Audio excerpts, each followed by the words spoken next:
And we are live. Connoisseurs of fine common cardboard, good evening and welcome. Glad to have you here today.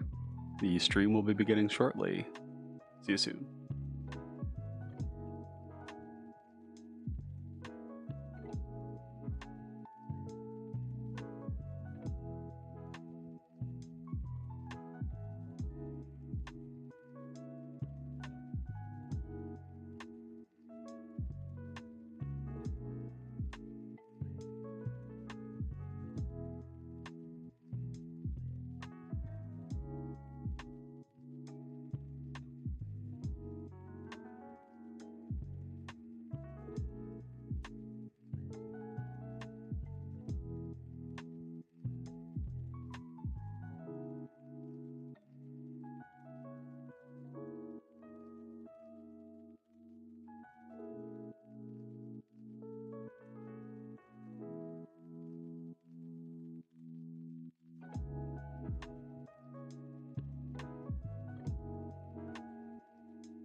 And here we go with that sick intro.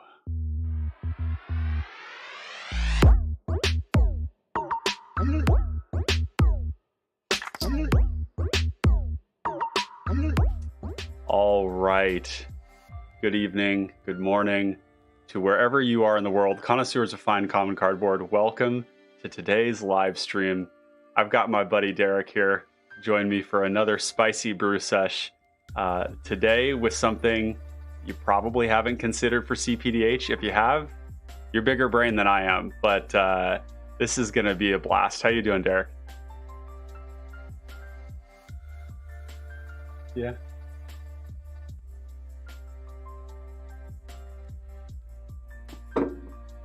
Yeah, no kidding. Let's do a quick audio check. Can you talk for me one more time? Keep going. Check, check.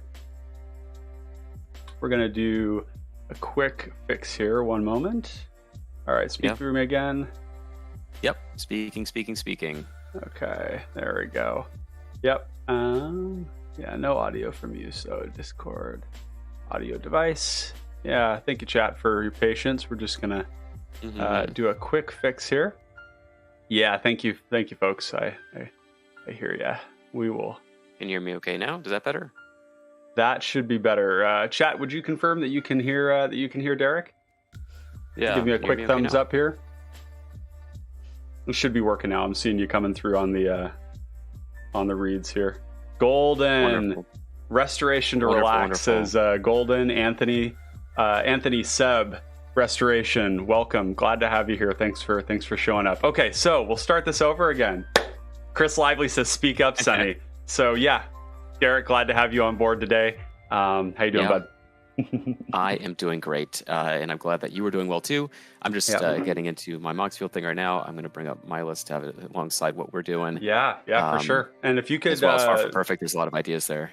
Yeah, absolutely. And I think what we'll do today is, if you can send me that list too, then what we could do is look at that first, and then we can kind of take a stab at a list together. And I think one of the things, chat, that we've been kind of going back and forth, Derek and I, about is, as the lines have blurred between what is competitive and what is casual in cPDH, and increasingly it's the mentality that you bring to the game with a lesser weight on the card choice, because really, if you think about it, like the difference in power level among commons ranges less greatly than it does in non-commons only formats.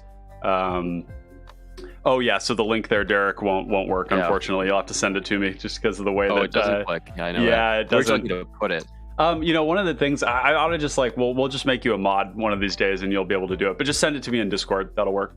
But oh sure. Yeah. So just to finish that thought, the range of power varies a little less between commons as it does between maybe like a mythic and a common.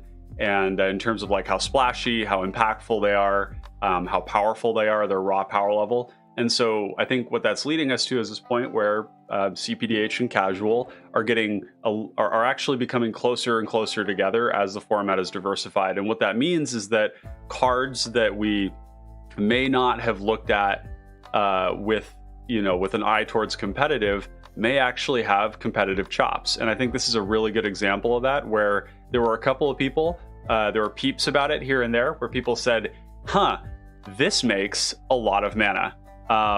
And I think that it's for me, when thinking about this particular commander, it was a combination of two things. When I saw it, I thought, that's a lot of mana, but mono white. And then what we had is this deck building pattern that emerged, kind of brought to us by Noyark, one of our stream patrons, who started building Big Blue. Big Blue is defined by reducing your counter magic to going down like a land, going up to between 15 and 20 mana rocks, and then instead of playing cantrips like Ponder, Preordain, Brainstorm, Consider, that type of stuff, or Curate or something, think twice. You play like Rush of Knowledge, you play Draconic Lore, Mental Journey, and then so basically going down on interaction, up on just a volume of stuff.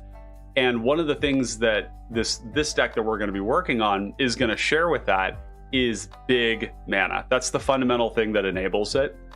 And what's cool about this is that we're going to be replacing card advantage with activated abilities. So that's why I'm really excited to explore this as like a thought experiment that may actually lead to a really good deck. Is that if we just produce a shitload of mana, and instead of having to like draw a ton of cards, we're just activating things over and over and over again. Maybe we find ourselves in a place similar to Big Blue. So welcome, Alex Smith. Glad to have you in stream. So what are your thoughts coming into this? You've played the deck already. You've got a build of it. Let me pull that build up so we can take a look at that. But yeah, fire away. What I have together is pretty far from perfect. It kind of touches on a lot of ideas that I think are valuable for a commander like this. I mean, you probably know this about me by now, Ryan. I know a lot of folks don't, but I really am good at high density, like synergistic creature decks. That's where I really like to live. And with this, basically, this card is asking you to do two things, right? Have an outlet for all of these power stones and play a lot of creatures. So it's pretty simple.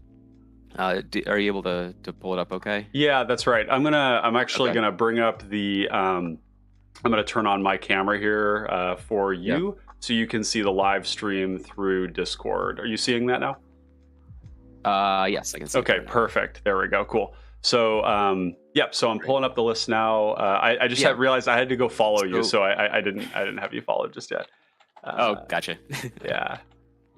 Okay, so go ahead. Yes. Continue your thought. So like I was saying, it's basically asking you to do two things, right? Like have something to do with all these power stones, and then also just have like a bunch of creatures to generate the power stones with its enter the battlefield trigger. So like there's a lot of different ways you can go. Like artifact creatures are very obvious because Power Stones can cast those. It's like another way you can use Power Stones rather than like relying on the several powerful ways that you can use activated abilities. Like there are a handful of very powerful cards and a significant amount of like less powerful cards. And artifact creatures are another way to use those Power Stones. So if you look at it like on the one hand, you can go like huge and activate your invokers, or you know, let's go take a look at those invokers. This is there's a few. This is an important part of it that was it was actually pretty funny when we got to play it in game. For those of you that haven't seen it, I'll post a link here in a moment to some of the I'm calling them battle cruiser games that we played, which were super fun. Oh yes, they were. With the PDH pod, and I was getting flashbacks to losing to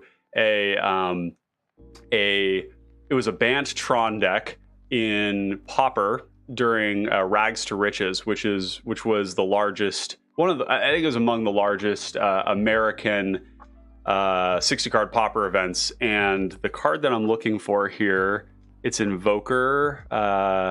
It's there's two. Blinding Invoker or something. Dawnglare Invoker. Dawnglare Invoker is like the big kind of the splashiest one. This one.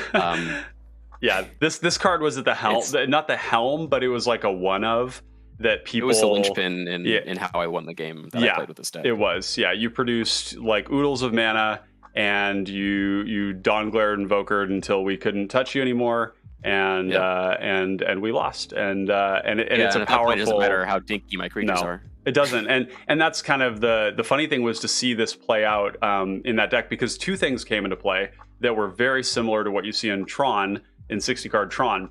60-card Tron is so good in Pauper because the undisputed most powerful thing you can do late game with a lot of mana is flicker things. Abusing ETBs is just really broken at common because we have really good commons. So basically like 60-card Pauper was built all around that. So it was Dawnglare Invoker. They just had one of them. It didn't matter if you killed it because they just pull some Marasa to get it back. But basically the other piece of it is Aegis Automaton. You wouldn't see this in 60-card Pauper because they just play Ghostly Flicker, but this functions just like a flicker spell in this deck. Note that it's an activated ability, chat, which means that you can use the Power Stones we create with the Great Desert Prospector to actually bring our creatures in and out of play to reuse and abuse their ETBs. So Aegis Automaton plus the Dawnglare Invoker was giving me some like flashbacks to my time in 60-card. Real quick here, it looks like we got a little distortion on your webcam there. Were you noticing that? Oh, it's back. We're back. Okay, cool. great. All right, we'll roll with it. It's all right. Everybody knows. Never happened. Everybody's seen your good-looking grill, so if it goes away for a moment, sorry, folks, but we're gonna stick with it. So, okay, so let's go. We're gonna go through the list. I'm just gonna and. For you all chat, I haven't actually seen this list before, so we're gonna go through this. I've played against it and kind of look at the sort of cards that we've got. So we've got this Cliffside Lookout here, just another big activated ability. You could probably activate this as many as like 3 times in a turn. In our game, you had 8 mana, 12 rocks, 12 Power Stones. These cheaper creatures help facilitate a bigger reward for the Prospector too, so I could see that. You've got the Seagate Banneret as well. There's good redundancy in this suite of cards. This one's really good. The Vigilance.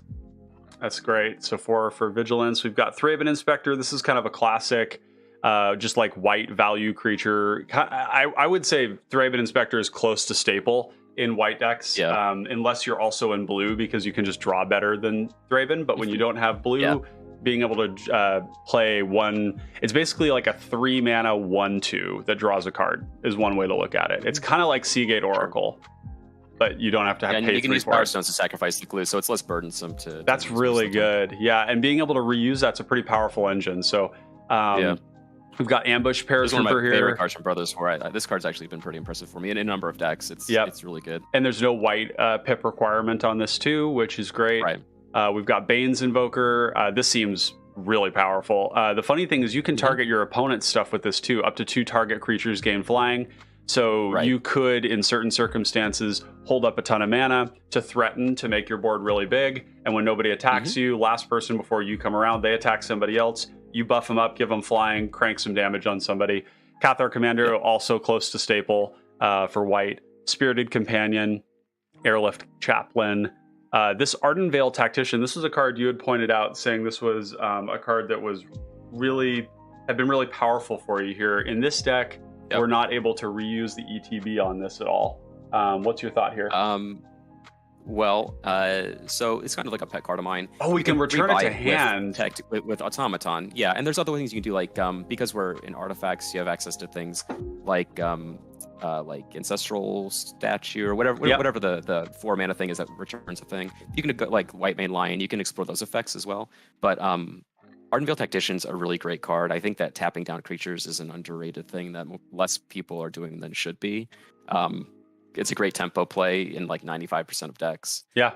And you're really good at forcing through things, particularly like in formats where combat tends to focus around like 1 or 2 threatening creatures, and the rest of them are just kind of like bodies. It's really great to just take them out of the equation for a turn cycle. And then it's a creature on the back end, like a perfectly serviceable aggressive creature on the back end, like a 2/3 flyer or something to sneeze at. So especially with the really, initiative really right now, flying is just like particularly useful. I'm noticing even with my Passageway Seer deck that one of the things that that is and actually we saw it when we played my Rilsa deck, which is that I wanted to get the initiative going. I actually, in that particular game, I didn't really have anything else that I wanted to do, but I had to run the initiative into the mono white player they were playing Steadfast. It was Alert Heed Bonder. That was it. Yeah, with the vigilance stuff.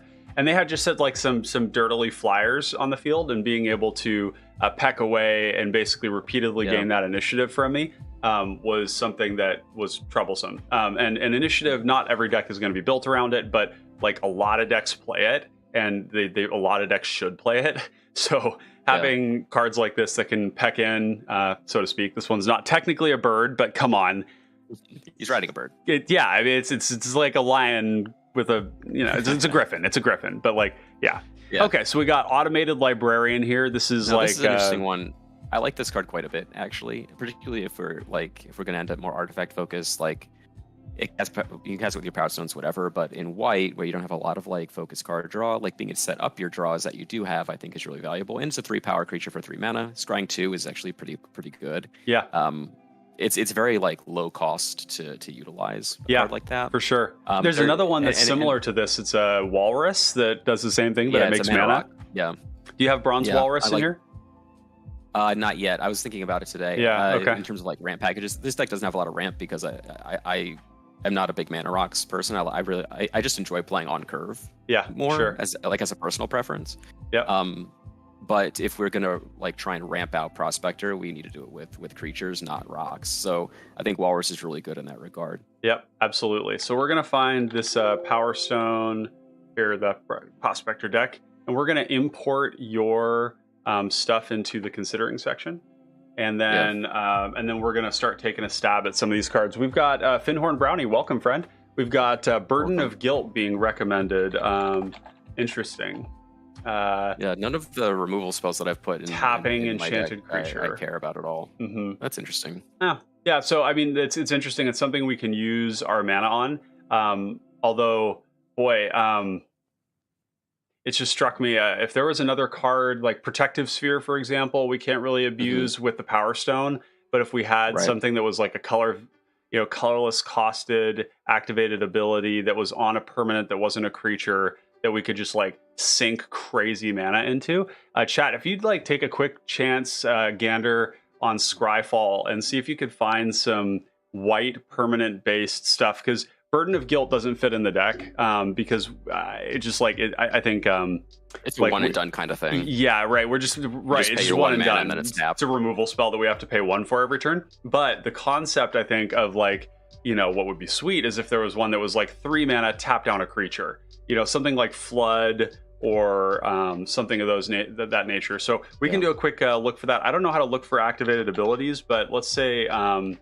It's tough. type enchantment. I would think it's an enchantment, right? Let's see. Likely. Chris Jackson says, easy peasy. Why are we not playing the old school Rebels? Interesting. We could look at that type Rebel. That was one of my first thoughts when I was looking at this commander. You want to talk about that? There's only 4 recruiters, I think, that you have access to, and they top out at 3 CMC. I think they top out at. So you're limited in terms of like what you can run. Yeah, so like your top end would be like a changeling cohort or something to make like you know the flyers with pro black pro red are really good, but you can't go higher than that. So you kind of limit yourself. Like Pious Warrior, for example, is a decent one. You gain life whenever it's dealt damage. It's a 4 CMC creature. So Defiant. So like, how would you? So the question would be like, how do we get the most out of this? And I don't even know that this is like that. These are like the highest value slots for what we're doing. But it would be like if you did Defiant Falcon. I love the idea. Mm-hmm. I love the idea of being able to use them. But like I said, like without it being in the command zone, it's not reliable enough. And the creature, the card quality, I think card for card is generally pretty low in terms of like this Nightwind glider is kind of interesting. Those cards are good. The gliders are good. There's a pro black and a pro black, but those are the best. And then so like you would go remote. So like ideally, if we had it our way, we would want to have like some excess of rebels beyond just the tutors that would be good. So for example, we would want the lieutenant, the sergeant, and ideally we would hit sergeant Falcon first, and then Falcon, and then scout. That one. Yeah. So they all look for something with 3 or less, except for the scout and the sergeant. Looks for 2. Right. They search for one with 1 higher CMC than their own. And to be quite honest, the pro black one is a little bit of interesting tech. We've got Zach says there's prismite type stuff to negate the artifact only on Power Stone. That's really interesting. Yep. And so energy refractor, candle keep guide or whatever the scarecrow, the 4 mana before that exiles a card. So with something like that, because the ultimate thing would be if we could abuse Protective Sphere. Because that's really the card that we want to be using. So we'll put the pin in the Rebel stuff, because I want to talk about Protective Sphere and whether there's a way that we could abuse this. Because this right here, this is like, we could shut down. Assuming we go hard on the prismite stuff, then that's a very real possibility. Yeah, something like energy refractor wouldn't be awful. Being able to convert the Power Stone mana into normal mana is kind of interesting. Right. So just to be clear, energy refractor. I am going to drop this in the main deck here just for the. By all means. Yep. Energy refractor, newly printed card, draws a card on ETB. I mean, that alone is one of the things that would make me like interested in this, I guess, because it's going to just work nicely with our Power Stones all the time. And this is going to filter our mana out of Power Stone mana into mana of any color. I don't know that I would play like Prismite, but I would play Energy Refractor. I might play the Candle. What was it called? Candle something. Crossroads Candle Guide. Yeah, that one. I mean, this is a 4 mana 3/4. It's an artifact creature, so we can cast it. But this actually looks great. It's also Graveyard Hate. It exiles a thing. Yeah, I like this quite a lot actually. So let's drop that in. It flickers well too. Oh, it flickers well. Yeah, that we get points there. And it's just like also a reasonable body. Like I quite like this. We've got Chris Jackson saying also the old runes that are like cop. Oh, sure. So so let's take a look at the runes. Oops, so these are circles. The runes, I think, the runes cost a white mana to activate, I believe. There's other ones that cycle. Yeah, the runes cycle. Oh, so the actually... circles don't, but the runes do. The runes are in Urza Saga. Yeah, so for the circles... Well, this is an interesting question. Like, so the next time a black source would deal damage to you this turn, prevent that damage. So just running the one for Pestilence, like the black and the red ones, and that was what I was thinking. Weapon and stuff like that. So like this is a great, basically anything that's. Let's see, what's this prismatic circle? Oh, that's only a single color and it's got cumulative upkeep. You know, you could do Rhystic Circle too. That's pretty fucking funny. Yeah, Rhystic Circle's not bad. Actually, that's kind of crazy because you can say you just outpay people, right? Right. And we can probably do it. That's kind of interesting. So the red one, the black one, and then we want to look at the runes. The rune cycle, which is why. Well, yeah, they do. They do. Yeah. So we would want red, black. Red black probably those instead of this Oh, one's a they're little trickier white. They're because, white. yeah, if the goal is to like utilize excess like Power Stone mana to activate them, then the white activation cost is a little trickier. Yeah, so Chris Jackson, or let's see, Finhorn says, I have the circles in the sideboard of my Prospector. Yeah, I mean, like, the interesting thing about being in white here that probably is somewhat underappreciated is if you were taking a deck like this to a league and you knew what you were up against, circles are kind of a big problem. Yeah. You know, this is like a format where like Tron was oppressive in 60 card Pauper because it didn't care about how it won. It just like did all this late game bullshit, and then it just killed you with like a Mole Drifter in the air. They used to run like a single copy of Caves of Temptation, so that online they could make their Mole Drifter into a 4/4 and actually kill you, because the main problem that Tron had was that they just wouldn't be able to kill you before the game, before they ran out of time. So they would win game one, you know, in paper they would win game one and then slow play and never end game two. But online they actually had to finish the game, so they would play with Caves of Temptation, use you know, Pulse of Marasa to get it back, make their shit big, and eventually kill you, right? But what we're running into here is that it's the same pool of cards. So a card like Rune or Circle of Protection can kind of end the game for a player. Like, seriously, like Righteous Aura too. With the white mana cost on these, so I don't know if do we like can these do that, better right?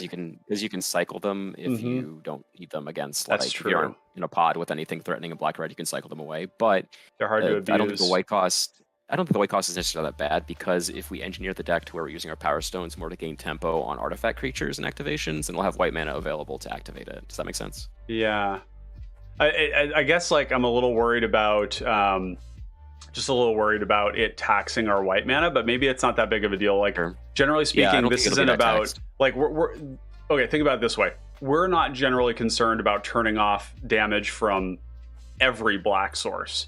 It's about turning it off from like one, like being able to just say the Passageway Seer doesn't gain you life and it doesn't hit me this turn. That's good. So let's just toss these ones in for now. I think we've got a good intuition about the cycling being powerful here. And that's just an activated ability, so we can do that. This also makes me kind of want to look at other O cycling cards and just see what we've got. Hey Gatorbait, welcome. With the land, glad to have you like here. the land, maybe the land cyclers. Yeah, the land cyclers. White land seem cyclers good. aren't particularly good, but I mean it's just extra utility. Yeah, I So really maybe like that these land cyclers are going to be The great. lands, yeah, definitely the lands. So we're going to be looking like even something like Forsake the Worldly. I would consider playing this over Break Ties because of the fact that we can just draw cards off of it, and cards is going to be a limitation, and it exiles. That is a big deal.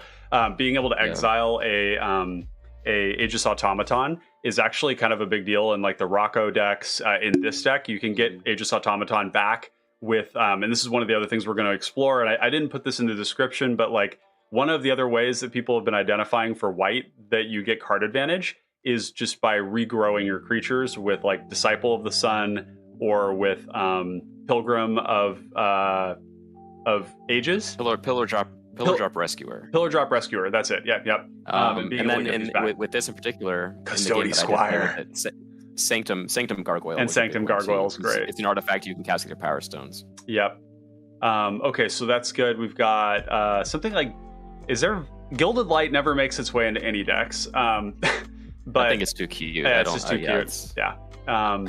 This basic land cycling, it's an Anthem. It's not that great. It's actually kind of an interesting thought. There could be a build of this where you do build heavy into cycling, right? Like, yeah. I mean, there's some good ones, like the Samurai, the 4/4 Vigilant Samurai with plane cycling from Kamigawa. Is certainly the Noble Templar. It's big. Yeah, that thing dies to nothing. It's a different. I'm talking about a different one. This is a newer card. That's it. I like that one too. But and Sojourner's Companion is like a slam dunk here. Oh, right? Sojourner's Companion is easy. Yeah, Secluded Step, of course. So something like that. Let's see. We've got Restoration to Relax, saying, could Crossroads Candle Guide work for the colored mana? Yeah, absolutely. So anytime, so there's essentially like a clause attached to the mana that you produce with Power Stones that identifies what it can be cast for. So if you did it on MTGO, it would actually say on there, this can only be used for blank, blank, blank. So it's in a different category of mana. So if you use and you filter that mana through Energy Refractor, Prismite, the Candle Guide, Crossroads Candle Guide, then it actually changes the nature of the mana. So then what that allows us to do is every 2 Power Stones is going to produce 1 mana of any color for anything, which is great, because like in your game, you know, you just had so much mana, and it doesn't matter if you're getting a 1, 2 to 1 on that. Okay, so there's 2 more cards that I'd like to just point out. Yeah, which ones? Cycling cards go. There's a Landscaper Kolos may be worth considering because it also hits a graveyard. And it didn't show up here, but Sunblade Samurai, I think is the name of the card. Sunblade Samurai. Okay, let me take a look. It's a plain cycler. Maybe because it's 99% sure it's a common. Oh, it's a channel. That's why. Oh, it's a channel effect. That's why. Okay. Yeah. But yeah, it plain cycles. Puts it into your hand, and it's a big body. I actually like this a lot. This is great. It is vigilance too. It's a really great aggressive creature. That's the like vigilance. Very good. It's funny. Like this format really. Just as like a quick aside, this format makes keywords better. Just in general, like flying, vigilance. Like you just can't sleep on them. Like Death Touch. Like I was even looking at like the Poison Tip Archer. Just having Death Touch in the command zone is like kind of fucked up. Like you just like always have this ability to like dissuade people from attacking you. Just look at Rilsa, right? Like she just sits there and just blocks the whole ground. Well, and you like granting Death Touch to things that attack is just like a form of unblockability. It's just like pretty gross. Exactly. Okay, so we got a couple comments here. Anthony Knese saying Sigarda's imprisonment. That's actually there's a lot of cards. I like this a lot. That one's pretty good. Yeah, what I like about it is that it's essentially like a more expensive pacifism that we can tutor up, and then later on it's going to allow us to like essentially like turn a plains or something shit into a new card. So I like that a lot. Okay, but Sunblade Samurai. So actually, let's look at the other channel cards. I think there's a couple more. So we've got Shinnin of Star's Light. Yeah, we don't want that. Nope.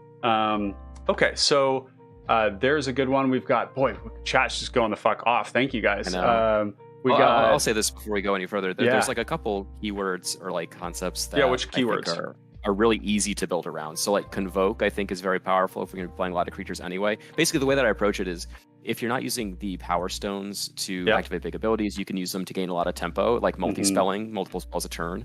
Convoke is a great way to do that. Will-Forged Golem is great. Oof. Yeah, I think that one's good. Conclave Phalanx gains a ton of life. It's really easy to cast, and it's got 4 toughness. I like that card quite a bit. Interesting. I wonder how that compares here for Loxodon Restorer. I guess Loxodon Restorer is one more mana. It's always better. Okay, interesting. I don't think I've ever cast Conclave Phalanx where I've gained less than 4 life. Okay. So cool. So Phalanx at least on parity, and the ceiling is much higher. And then affinity cards are very easy because you're making them Power Stones. How'd you feel about Martyr Soul? I don't like it because if you can't, I mean, it's fine, I guess. With no tap maybe I'm lands? too focused on like getting the counters, but it's like a 3 mana. It's very easy to convoke, even if you have tap lands at a 3 mana 3/2 that you can cast for very very. I mean, easily. I only want to cast this ever if I'm getting like a 5/4 out of it. Is kind of like how I'm thinking about it. Yeah, so I'm not sure if that works for me. Triplicate Spirits is like one of my favorite white cards. I think like making flying, like lots of flying evasive creatures is really good. It's like 6 mana for 3 1/1s, and that's kind of like shit. But this is sneakily really good. With our activated abilities, it's not really 1/1s. These are 3/3s, 4/4s in the air, and you can't just kill them all. You have to have a sweeper. So want to catch up on chat here. We got people just going crazy. With the density with the density of creatures, it's really easy to convoke. I agree. Yeah. So we got Seb the Grey saying Soldevi Sentry, 1 mana equals an opponent may draw a card. Oh god. Yeah. That is some trash, hot trash. I've been kind of tempted with the cards like Dragon Engine, like just colorless pump abilities. It's not that great, but you know, it's funny to consider. So we are going to do affinity stuff. We are going to want like Razor Golem. We're going to want Razor Golem's great. Yeah, Razor Golem's great. Enforcer, Companion. Enforcer. Maybe Frogmite if you're looking to like get an extra creature in somehow, but it's kind of mopey. Lens Flare is kind of a kind of like a Scred. Sort of, yeah. Yeah, 1 mana deal 5. I kind of like that. Holy smokes. Okay, so Chris says, are there any good improvised cards since they ignore the artifacts? Ooh, that's actually a great idea. So let's take a look at that. Improvise. I think the good improvise is in blue. I don't think there but, are. Yeah. Foundry, Assembler. That card's not great. Not good enough, yeah. Because you can just, I mean, yeah. You just cast it. for Yeah. Yeah, so Finhorn saying, if you're paying life for the Righteous Aura with life, then Leonin Elder is another Soul Warden. I guess that's true. So Leonin Elder, whenever an artifact comes into play, you may gain 1 life. Interesting. Yeah. Yep. I don't know that we need to lean super hard into life gain. We're going to want a couple of ways to gain life, but not going to go too hard into it. Just because life gain is important, and it's good to have a few effects in your deck just to recover, but it's not something we want to build too deep into. Seb the Grey saying Antler Skulkin is kind of strong, giving all your white creatures persist. Yeah, that seems really dumb. I agree. That's a card you've pointed out here. Gatorbait says Rocks Veteran. Absolutely. So yes, Rocks Veteran is dope. Basically, actually, and we're not going to look for Rocks Veteran. We're just going to say enter O draw type creature. So we basically just want like any like decent sized creature that's going to draw us a card. I don't know that we do Farsight Adept. I don't want to give my opponents a card, but Filigree Familiar is kind of interesting. Yeah, I think Filigree Familiar, Sky Scanner, Pilgrim's Eye are kind of like the all model of cards that we want. Meditant. Like really easy to cast creatures that give you a card. Every single one of these, actually. Otherwise. And they build your creature count to make more Power Stones. Oh, Big Dirty says Recommission, which you've already got in the list. Yeah. So yeah, we'll drop that in there. Yeah, I mean, in the game that I played, I was able to recycle my Pilgrim's Eye like 3 or 4 times. Yep. With Sanctum Gargoyle and other things. You know, it's great. Sanctum Gargoyle, I think, is like one of the better cards you can put in a deck like this if you're going to lean into artifact creatures rather than just like activated abilities. Which I think is like a good way to go. Okay, Scantum. Sanctum. Oh god. Oh no. It won't get out of my head now. I can't unsee that. There we go. Okay, good. So we got Sanctum Gargoyle. This is just a way to get back artifacts over and over again. We got the Custody Squire, the Pillar Drop, the Disciple of the Sun. Did I get that one? Disciple that card is very good. God, this card is great. Permanent. It's a permanent is the important thing. Oh god, this one nauseates me. It's like you can get back like Righteous Aura with this, and like people have like 1 to 3 ways in their deck to get rid of an enchantment. Don't get so ambitious with it. You can get back a cycling land. Like it doesn't matter. You can do some very simple stuff with this too. And there's a lot of like spells in white that return artifacts from your graveyard and stuff like that. Like Disciple of Grace is kind of funny because this is just like a 2 mana draw one. But like there are matchups where this. Okay, so for those of you who enjoy Legacy. Okay. Right now, Legacy is getting just like cock slapped by the initiative, and it's awesome. I love it so much. Everybody and their mom is trying to build around initiative, or they are building to beat it. And there is some really ridiculous stuff that is entering into sideboards to beat initiative. Not only did I see a card, it's 3 mana, destroy all white creatures today. It's 2 and a black. But some of the stuff that we're seeing are cards that grant protection from the colors of the creatures your opponents control, so that you can always gain the initiative over and over and over again. And so something like Disciple of Grace is kind of an interesting thought, because it's really the black initiative that we want to watch for. Black has the best initiative. It has the most of it, and it's the color where you see decks built around that thing. So Disciple of Grace is an interesting card because like it's just unblockable. It doesn't die to a lot of things. I don't know. What are your thoughts on this? I mean, I'm less hesitant about cards like these because they cycle. It was just like a 1/2 pro black, like nothing else. Then I'd probably be less cool on it, or less receptive to it. It's the only reason we're considering it, right? If we're hankering for like a creature to round something out, I have no opposition to those cards. Let's put this one in the sideboard for now. Which, by the way, folks, for in these multiplayer or these singleton decks, the sideboard I'm increasingly finding is a useful tool for being able to show cards that are like there's like the main deck, there's your sideboard, and then there's like considering. And I kind of think about those as like a hierarchy, and sideboard is like where you're really close to including a card. So Yep. I'm gonna throw it there. Okay, so let's take a look at your things. Let's look at your considering. That I want to list point here. out. Staunch Throne Guard is a shoo-in. Oh yeah, of course. Here. Yep, and we're gonna do Palace Sentinels too. Yeah. So Monarch. Swift Gear Drake is a card that I'm pretty high on that functions well in a deck like this. Let's see. Enters the battlefield, put a card from a graveyard on the bottom of its owner's library. 4 toughness flyer. Oh, it's haste and flying. This is one of those like bad cards that is subjectively good because of evasion and haste, and it's actually 4 toughness, dodges a lot of stuff. FP Han, a lot going for it that aren't obvious. FP Han says, "I'm late. Hi guys, watching in 2x." He's catching up. He's hearing us speaking twice as fast. Oh, that's great. Okay, more power to you. Yeah. And then the last one I'd want to explicitly recommend is Scrapwork Cohort, a card that I'm exceedingly high on, and I can play it. Yeah, so these unearth cards, especially if we're flickering, because flickering resets the creature if you unearth it. Yeah, that's pretty dirty. In fact, actually, there's more unearth cards that we could be looking at. There's a big chunky guy. Yeah. I like this card a lot. It's better than it reads, I think. Yeah. I mean, it looks like you're paying 5 mana for a 4/4, but in this deck, you're actually getting like 2 4/4s for 6 mana. One of them has haste, and you're gaining 4. And the reason I'm saying that is because that unearth cost is an activated ability, and we can use Power Stones to just crank that out. So Scrapwork Cohort is particularly good in this deck. Oh, it's kind of gross, isn't it? Because we're getting 2 bodies. It's an artifact. We can cast with the Power Stone. Yeah, it's intense. So actually, let's look at. It has its fingers in so many pies. It's really kind of. Yeah, that is like one of the best cards in the deck, isn't it?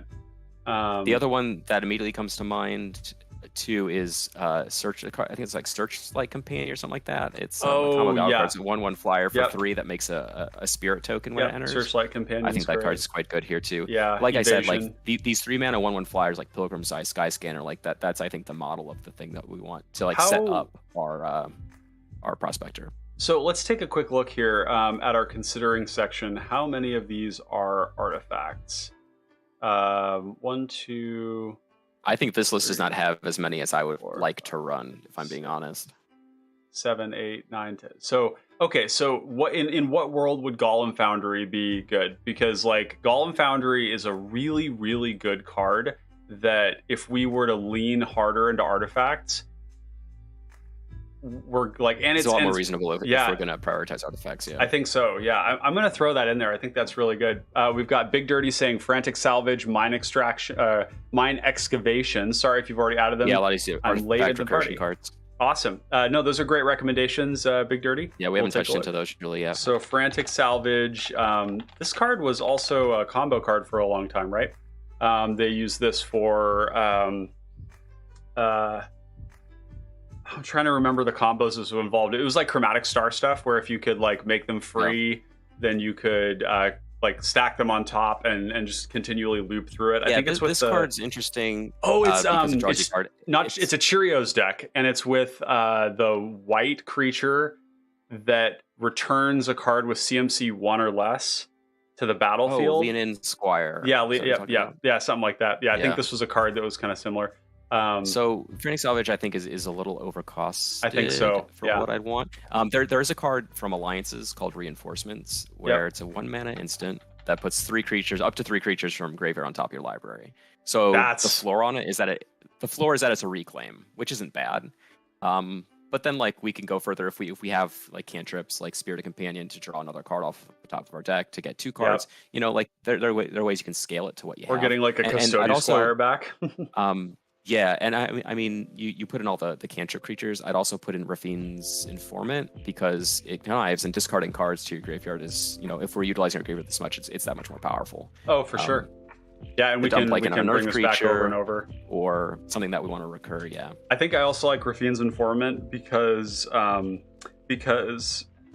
going to be dead cards in hand, namely lands. Like we're... we're gonna make so much mana that the lands in our hand are gonna be kind of like we'll play one every turn, but like, you know, we just won't need them. So Rafine's Informant is good. Are there any other connive? No. That's it. Okay. Stop right there. No. Yeah. I'm just flipping through my list. Wisp Mare is a card that I really like. Wisp It's not an Mare. Artifact. But Yeah, it's what's a very serviceable creature. So for this kind of a thing, like I'd almost rather do Rambunctious Mutt. Yes, probably.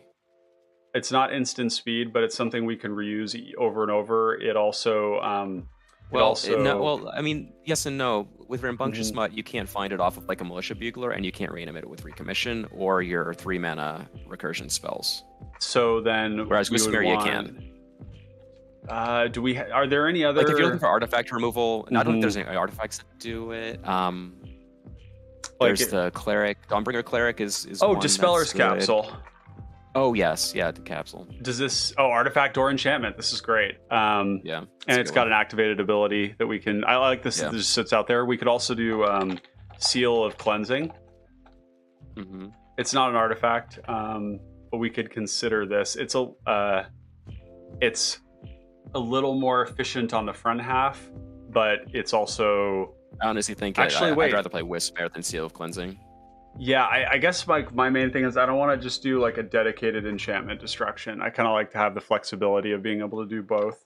We've got Break Ties. I think Break Ties also the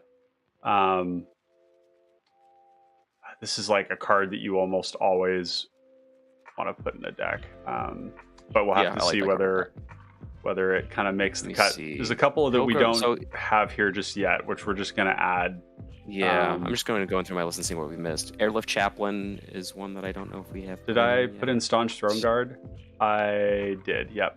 Okay, Airlift, yeah, so there's like, we're going to start porting stuff over from yours because, because this is like full of good stuff. We want this, the Vigilance, we want the Banneret, we want the Benevolent Bodyguard is a really good card. I don't know that we value anything in our deck enough for this to be good.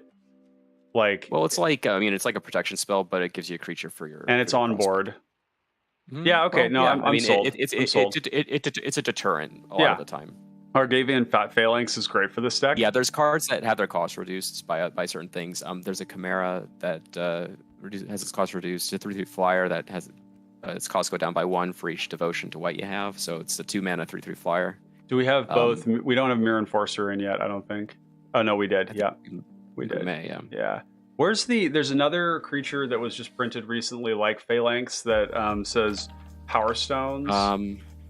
You can tap Power Stones. You can tap artifacts. It's Warlords something. Yeah, it's a 4/4 for 3. Yeah. What about this Stone Retrieval unit? That's kind of nice too. Yes, I like that card. That's great. There's one that it's called Dutiful Replicator. It's a Jumpstart card. Oh, came out. Dude, look at how close this is. Power Stone Shard is so close to being broken in this deck. I know. A Power Stone Engineer, probably not. Well, I guess I think it's called Dutiful Replicator is the name of the card. It just came out the other week. Oh yeah, it's like carving the angels out. It makes it makes a pay 1 copy and a copy token. Oh, I like that a lot. That's really good. Yeah. Because we could copy any token, a clue, Power Stone, doesn't matter. Yeah, I like that. There's also a really great deck for Bonder's Ornament and Lantern Revealing. Oh, you're no kidding. Network Terminal too. In most decks, I wouldn't play them just because I don't like mana rocks myself personally, but this deck is uniquely set up to take advantage. Maelstrom Colossus, obviously. Yep, on our Heirloom goes in there. We also do Lantern of Revealing. That one is also a form of these cards function less like mana rocks, more like artifacts that do that thing, you know. Yep, totally. Dig Sites, gross. All those lands are great. Cave of Temptation is really easy to activate. Oh, Cave of Temptation is good. Yep. In fact, since you're a monocolor deck, you can play all these lands. Yeah, Haunted Fengraf is great here. We could do. Did you throw? By the way, before we go further down lands, did you throw Bugler in? Militia Bugler?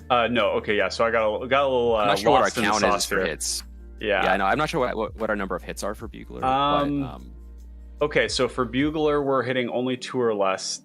So let's just take what I've got so far and see how much. I think you'll be surprised by how many that hits, but I'm not sure how many we have. 3, 4, 5, 6, 7, 8, 9, 10, 11, 12, 13,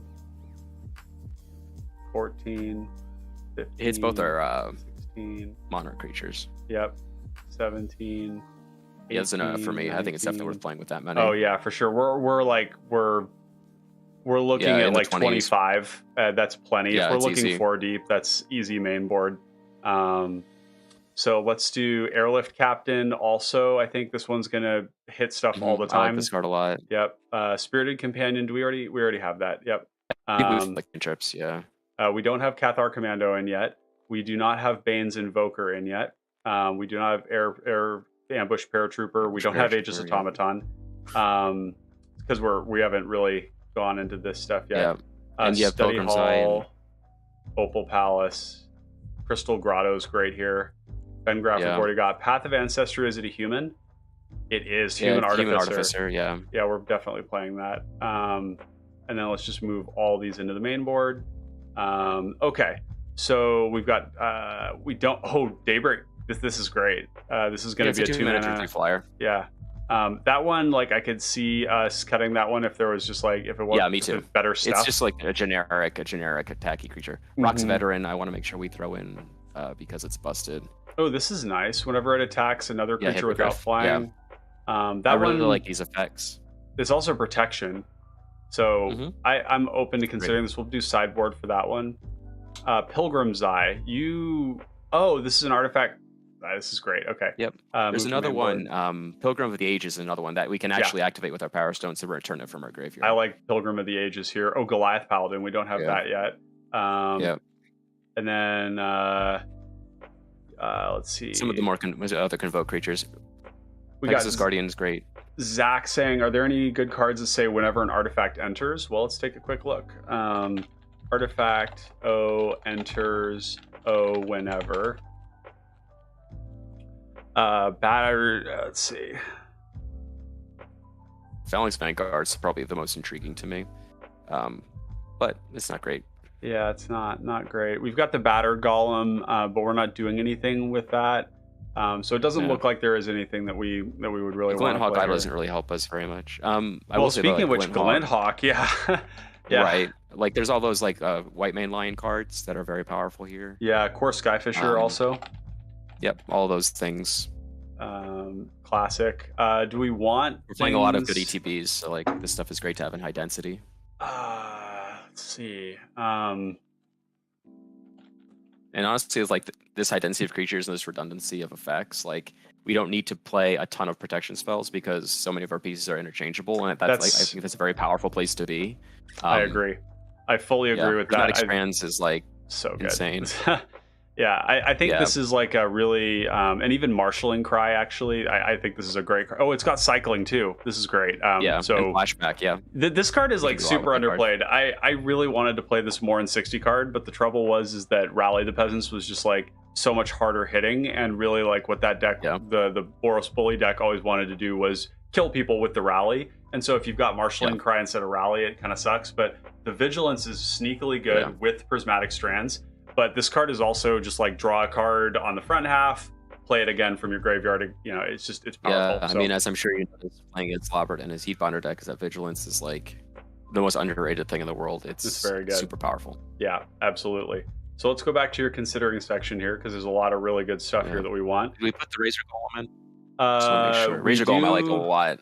We do have Razor Golem. 3/4 Vigilance. Yep. Yeah. So do we cast every time? What about like could we do CMC equals greater than or equal to 6 type creature type artifact and just see like what thick things there's some big 4/4 flyers for 6. There's 2. There's the Dragon and Luminous Gargoyle are both 4/4 flyers for 6. I've died to these a couple of times lately, and I'm just there's some good ones. Merit's actually pretty cool because it's actually got trample. There's Partick Wanderer. Prophet of the Peak I like. Prophet of the Peak's great. Scrying is very powerful. I think it's a very underrated, these effects. Yeah, I like that a lot. Roving Keep is kind of funny. It's expensive. Yeah, I don't like that. Well, yeah. so there's one that is Roving something Keep. similar. There's a This card can be tutored with Shield Wall Sentinel. Right, that was the other thing. I actually wrote this down in some notes before when I was at work earlier thinking about this. The Shrine Guardian, or whatever, 5-mana Aura Tutor is an artifact that we can cast very easily.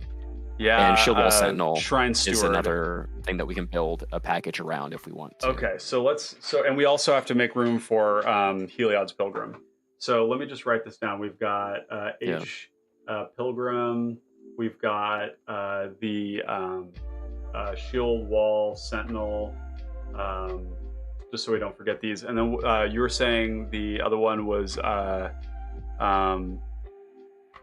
Pilgrim, Shield Wall Sentinel, Shrine Steward. Yeah, which is the same as the Pilgrim. And then actually that one also has Totem Guide Heart Beast. Oh, sure.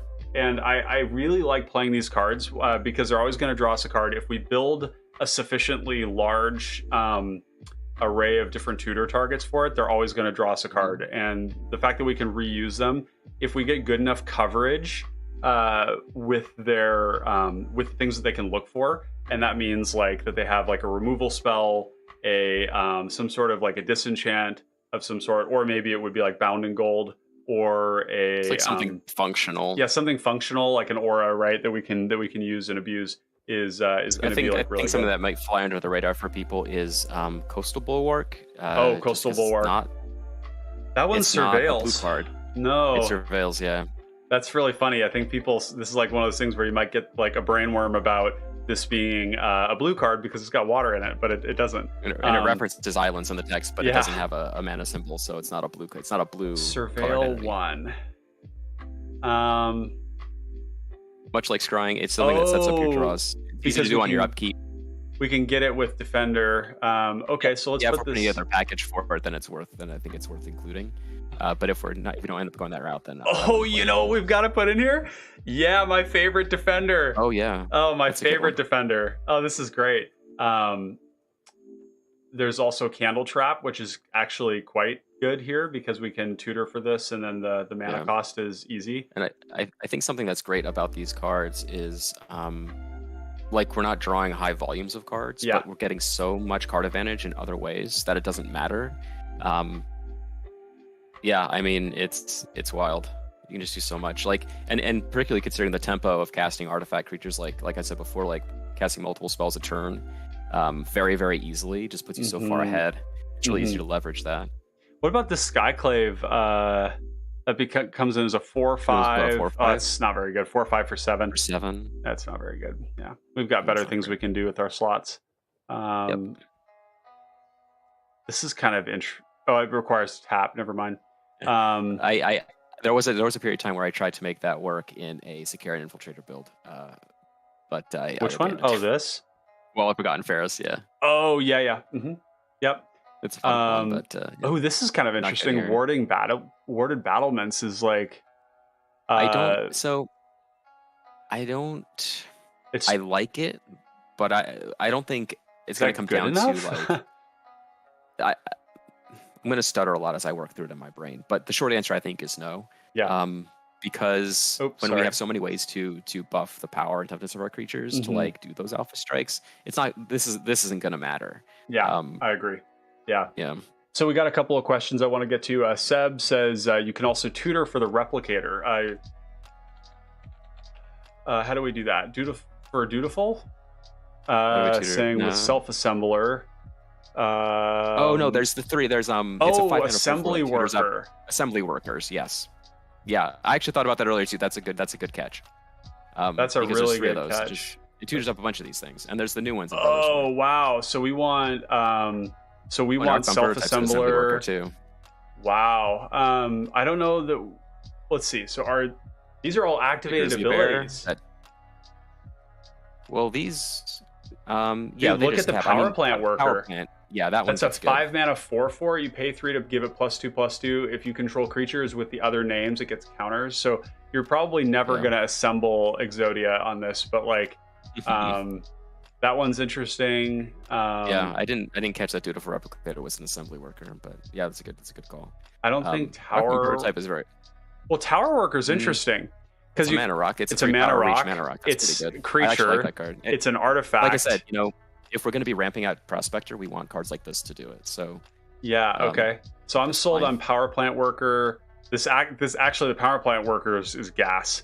This is really the floor good. On these cards is I think good enough if we're going to be tutoring them as part of a package. Fuck, Derek, we're like gonna rapidly blow past 100. We're and we 120 not play cards. 150 cards in our deck. I mean, you know, I ask that question of myself all the time, and for those of you that you may have seen it when you got on YouTube today, but I released. I'm actually putting out a more extensive schedule of content ahead of time so that you all can see what's coming down the line. It's only limited by my ability to design these thumbnails, and the one that I just put out is Ravenous Squirrel, and that is going to be a truly sadomasochistic deck building stream, because there's going to be like 300 cards that go in that deck.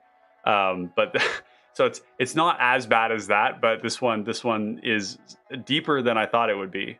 You know what I mean? Yeah, there's a lot of ways you can go. So flickers are going to be better than protection in this deck because we've got lots of good ETBs. But the question for me is going to be like, how important is it that we prioritize protecting our stuff? Because our stuff Probably is not often. There's only a handful of cards that are worth protecting. Our commander. It's not about protecting our commander. It's about recasting that fucking ETB. Okay, so the invokers are the most important things, I think. The invokers, like power level, like singularly powerful cards. Expel so those are only the ones that I care about. Yeah, I like that one too. I think it's like when it comes to like this part of the deck, none of I've got all these spells are just like things that I just threw in. I don't think we do stave off, right? No, I don't think we need it. It's like it's interaction, kind of but it's. Oh, you know what we want? I got it. We want the flicker cards that hit our opponent's stuff. Oh, as well. Flicker of Fate. Yeah, Flicker of Fate and Otherworldly. I know what you're talking about. Worldly. It's the crazy looking Otherworldly Journey. Yeah, that's the one. Exile target creature, comes back with a counter. This is great. It's also kind of funny that this card also protects from edicts if you only have one creature. What are some of the other? So exile, creature. Obviously, like Cloud Shift, Ephemerate, Flicker of Fate. Ephemerate's really good here too. There's a few. Befriending the Moths. What's this about? Is that it's just an enchantment that exiles and comes back. It's a saga. So it exiles, comes back as a creature. We're not going to play it. Portal has caused them to re-enter with First Strike. Guardian, Pegasus Guardian is great. Oh, Settle Beyond Reality is awesome. This card. This is a card a lot of people don't know about, but Settle Beyond Reality is particularly gross with like Pneumatic Wall. It's just like 5 mana, exile something every turn. Every 5 mana you have. I think in this deck here, just having like an unconditional kill spell that flickers one of our own things is nice. Possibly. It's just a failsafe. Yeah, I think it's okay. So like if we imagine this card is 5 mana, flicker our commander, kill like exile something, that seems pretty good. Pegasus Guardian. This seems great. Card's always good. Yeah, I'm a big fan of this card. Like essentially Adventure functions as card advantage in colors that don't usually get it, and I think that's a really big that's why I'm excited to see more of it when they go back to Eldraine, is because like so many of the Adventure cards were so good for this format. We've got a couple of questions here. Zach saying you could consider some of the equipment. It would turn a top decked early game creature into a late game threat. Yeah, that's an interesting thought. They're kind of like the mana sinks in a way. So like, I think I'd prefer equipment that come with a body. You know what? Equipment that comes with a body, like a Great Sword of Tyr, would be an interesting one. But what if we did I think like? Thinking of the sword. It's like Ancestral Sword. It comes with a soldier. Yeah, I was going on a tangent with that. Ancestral Sword, what's it called? The Flare Husk type stuff. There's like something the way flying. I envision it is just like, early game, you just deploy creatures until you hit Prospector, right? Like that's kind of what I want to be doing to maximize Power Stones the first time I cast it. Because in the game that I played on stream with this commander, I only cast him twice and I had like 10 12 Power Stones, and I didn't need any more than that for what I was trying to do. So I think minimizing the burden you put on yourself to have Prospector keep entering, and you can focus your flickers on other things to generate better value. Yeah, is beneficial. I agree. Just to round out our Heliod's Pilgrim, I am going to put Benevolent Blessing. This card almost always goes in any deck that you have Heliod's Pilgrim in. And we actually saw it on stream. Benevolent Blessing on your opponent's creature is a form of interaction that's actually can be kind of backbreaking. You can like take the creature they want to flicker. Yeah, it's like save off, right? But we can tutor for it. And it also is like something we put on our own stuff. I think this card goes on a Dawnglare Invoker. I think this card like goes on something where like, oh, it turns out this card that is in play right now is really fucking good, and one of our 3 aura tutors is just going to find it, and then when they go to kill it, we protect it. And if we can't protect it fully, it dies anyways, and we eventually get like a Disciple of the Sun, and we get it back. So I think this is good, even though our creatures are not super like our individual creatures aren't super important. You know what I mean? Like enough to run protection. Having a lot of them. Yeah, we end up having a lot. Yeah. So let's go equipment, because my thought that I just had was, what if we had a cheap artifact, cheap equipment that had an expensive equip cost that was like +5, there's like one, Great Axe. Great Axe. Yeah. So that's like, comes to mind for me. Yeah. Delver's Torch, possibly. Delver's Torch is a great idea. Where did you see that up here? That becomes trivial. Yeah, it's right. I'm pointing at it on my screen, but you can't see where I'm pointing. Oh, yeah. Go down a couple rows. Okay, go down a couple rows. Now go up a couple rows. There it is. Found it. Trailblazer's Torch. Okay, gaining the initiative. This is awesome. No. I was thinking of the one that when your creature attacks, it gives a creature +1/+1. When it attacks, you venture. Scroll up. Delver's Torch. Delver's Torch. That's a thing. Delver's Torch. Yeah, it's from AFR. Scroll up. Why is it not coming up? Oh, there it is. Oh wow. And it costs 3 to equip, which is kind of cumbersome, but not in this deck. Yeah, that's actually pretty interesting.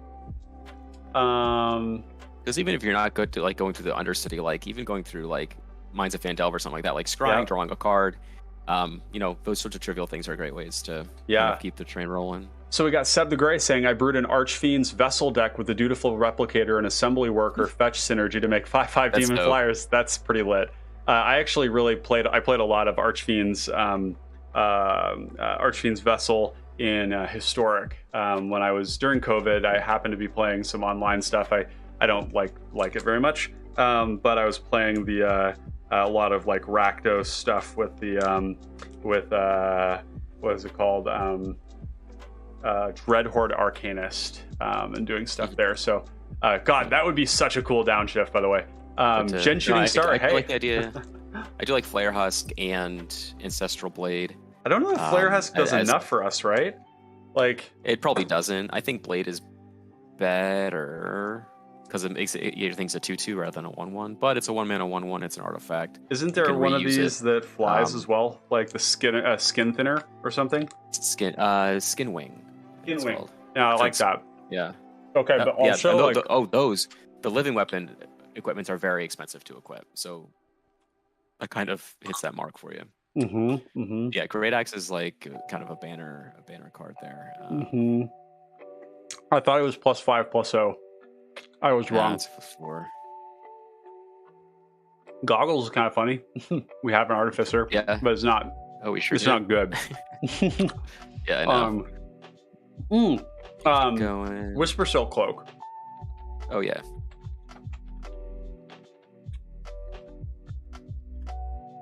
Why did it just add the mace? Good question.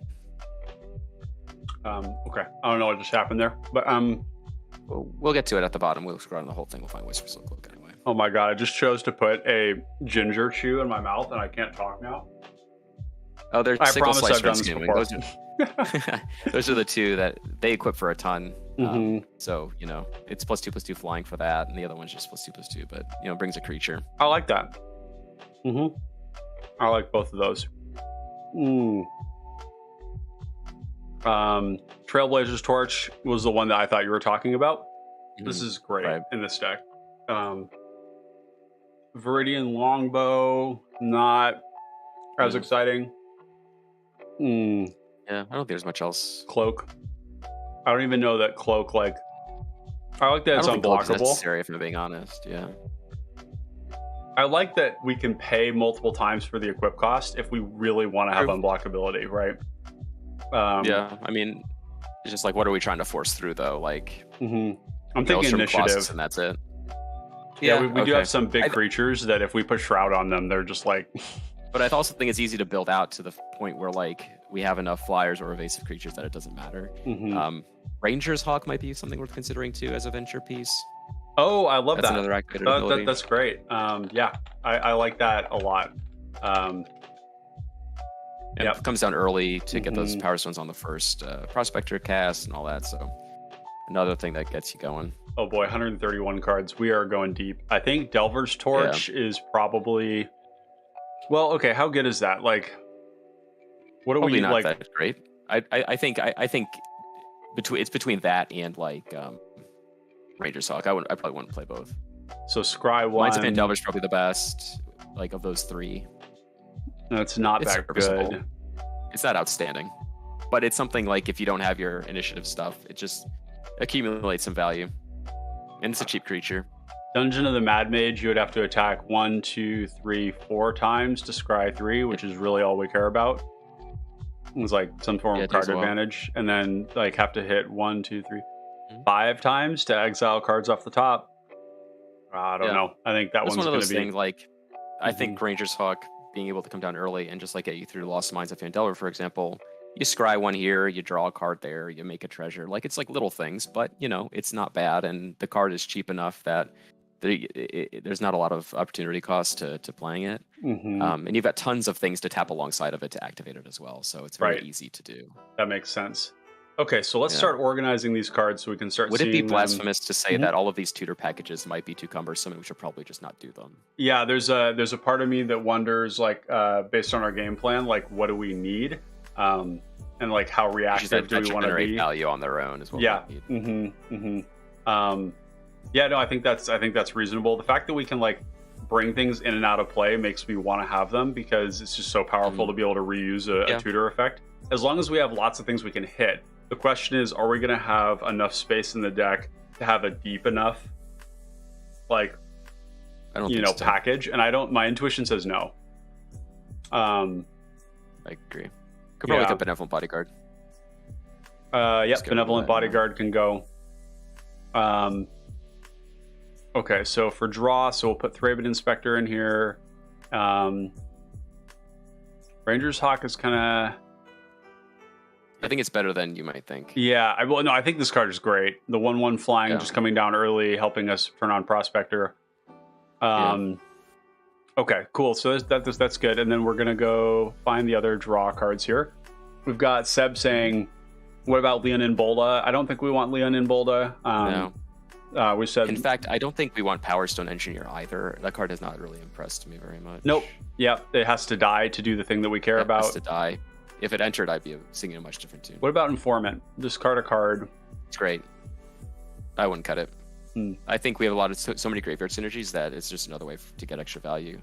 Okay. And it draws us a card. I mean, it's a loot. Yep. Overseer, Ancient Lore, Roving Harper, Sky Scanner. If we're gonna like cut a card, one of these creatures that draws a card, I would probably cut Priest of Ancient Lore. It's my least favorite. If we had to cut one, I'm not sure. I'm not convinced we do, but if we had to, I think we can look at that for sure. I agree. Search Party Captain. This is going to be a tutor. Custody Squire is going to be recursion. Yep. I really like Custody Squire. The fact that it's a 3/3 is just really good. 3/3 flyer in particular. That's and like that's the thing with Disciple of the Sun. It's a 3/3 with lifelink. Like, it's just a respectable creature on its own. Right. Self-Assembler is a tutor as well. Yeah, which is kind of funny. Prophet of the Peaked Creature, Will Forged. Okay, cool. Oh, there we go. The other recursion. Oh my god, this chew was such a mistake.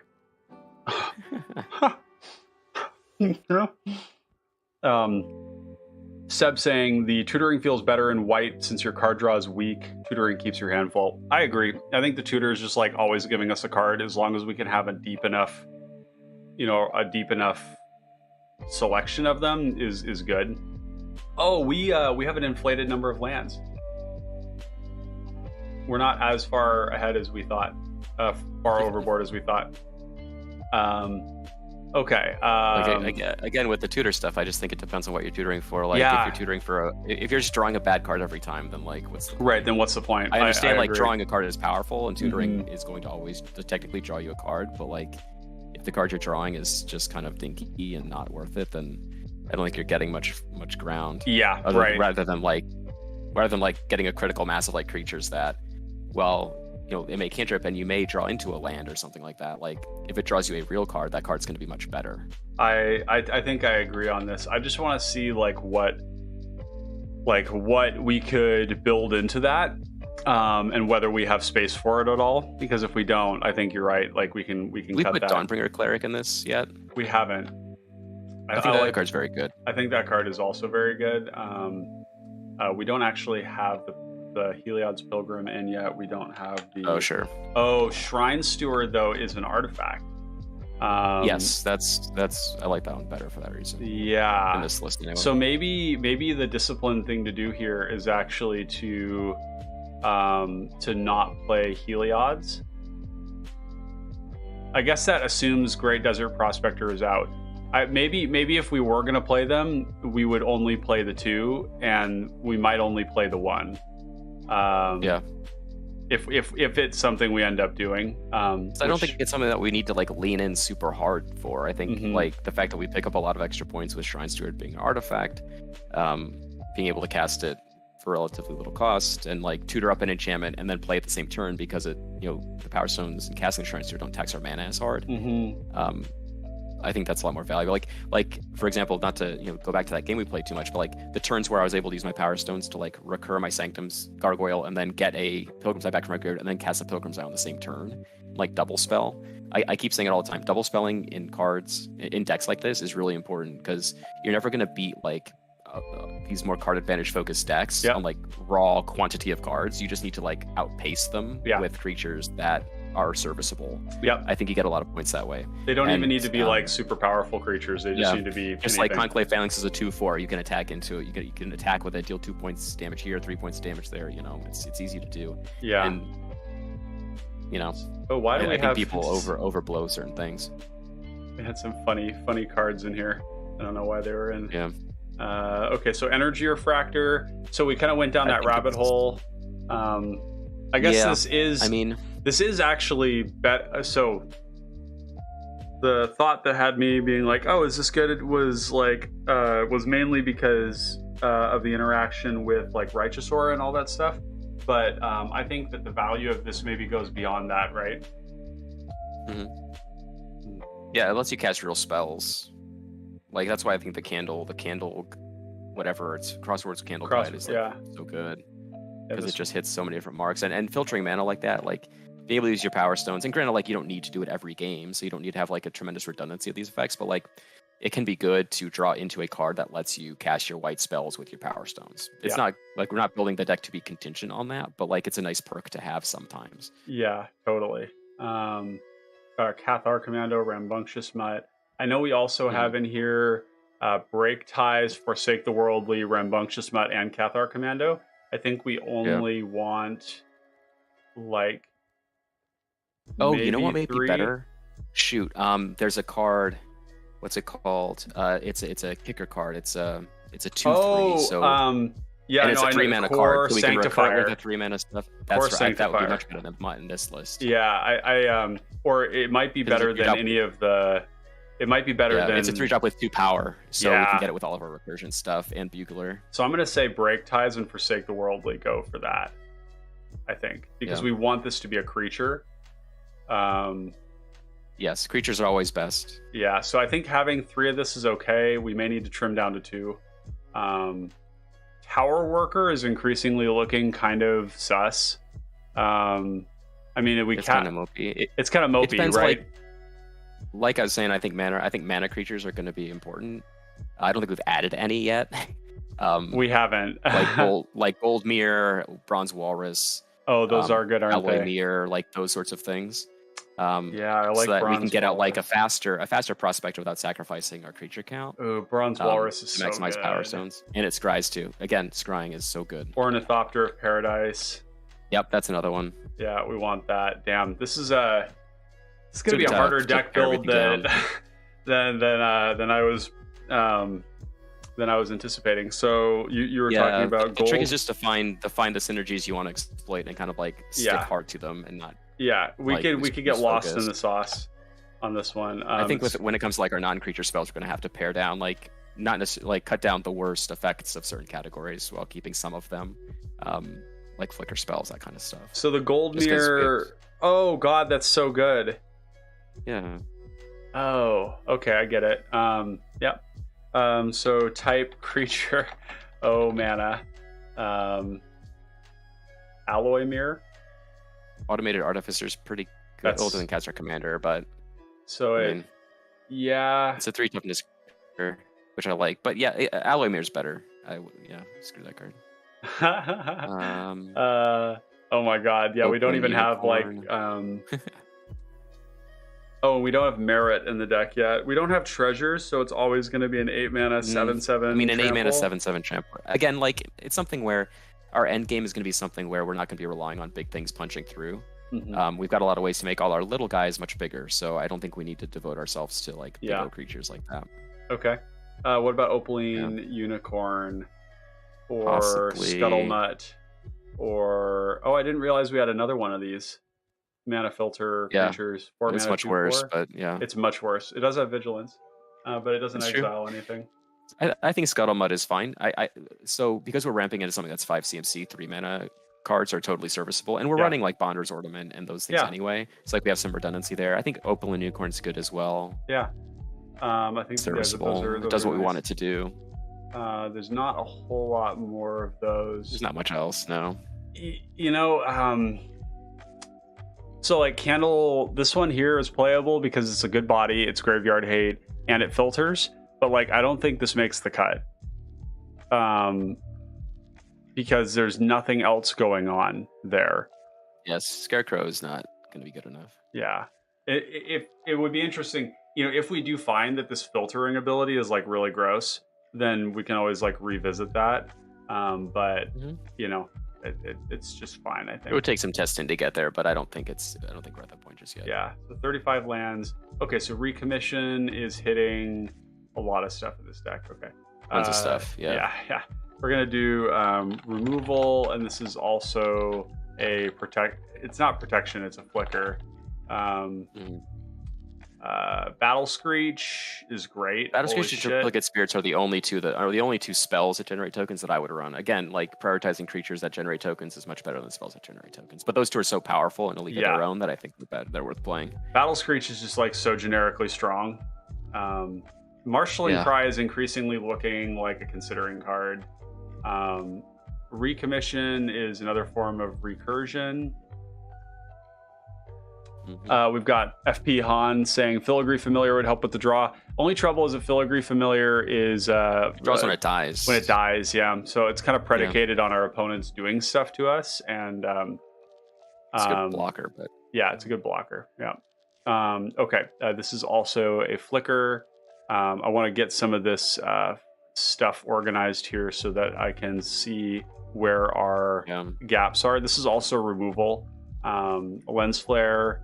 Removal, although we may I think Lens Flare, we probably just want to have like, we don't have it in here yet, but we have Journey, but we don't have Oblivion Ring, which is just like this is like close to stable. Like, so like if we're playing Lens Flare, I don't even think we necessarily play Lens Flare if we do that. What's the one? The one that the 2 mana spell that does that or gives you all your board +1/+1, probably better than Lens Flare. That like or +1/+1. You keep a watch, or I forget. It's an AFR card. It's one of those modal cards. Yeah, I know what you're talking about. You hear something on watch. It's the last one. Yeah, that one. Oh yeah. No, I guess it only hits attacking creatures, but Lens Flare hits blockers as well. No, so I guess I mean they've got benefits either way, but yeah, maybe we don't need to play them. I think this is, I guess like neither of the, like I'm not even convinced that the lens flare is Well, something we're already we need. playing Marshalling Cry. I don't think we need either of those cards. And I don't even think these auras. So I don't think these one-time anthems are anywhere near as good as the creature anthems, right? So like I don't even think lens flare makes the cut because I don't think that the other, because I don't think that one makes the cut because I don't think lens flare makes the cut, and I don't think the other effect on it is useful because Marshalling Cry is also. Yeah. I mean, if you hear something on watch is not good enough, then lens flare is certainly not good enough. Yeah.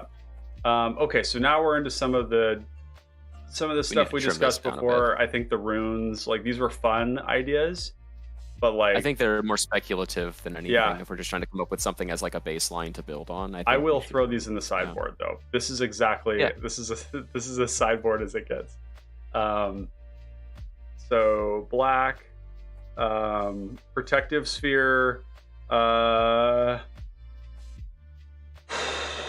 be tempted to just say Rhystic Circle instead, and then just do that. Yeah, like a single. So. Particularly if we're not going to run a redundancy of like filters. Yeah.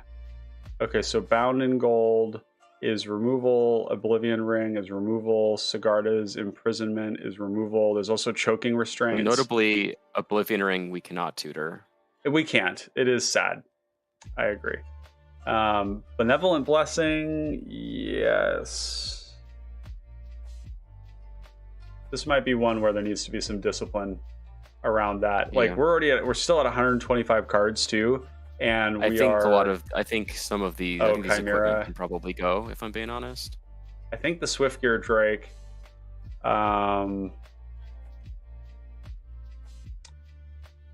Yeah, I mean, in terms of what we have, it could probably go. I've had good experiences with it. It's at the stats on it are very, very good. But yeah, if we're just trying to build more functionality into what we're doing, right? Yeah, we are. I think we're gonna have to be pretty savage about our about the sort of card quality we're gonna require. I need to stand up. Holy shit! Shot. Oh my god. We'll do a quick 5-minute. I've had such tight calves and just way too much sitting. Could probably do without power plant worker. I think so. Power plant. Oh, really? Oh. Well, no, that's the good one. Never mind. What's the other one? We didn't keep the mana rock one. The power worker. Get that one out of here. This one here. Tower worker.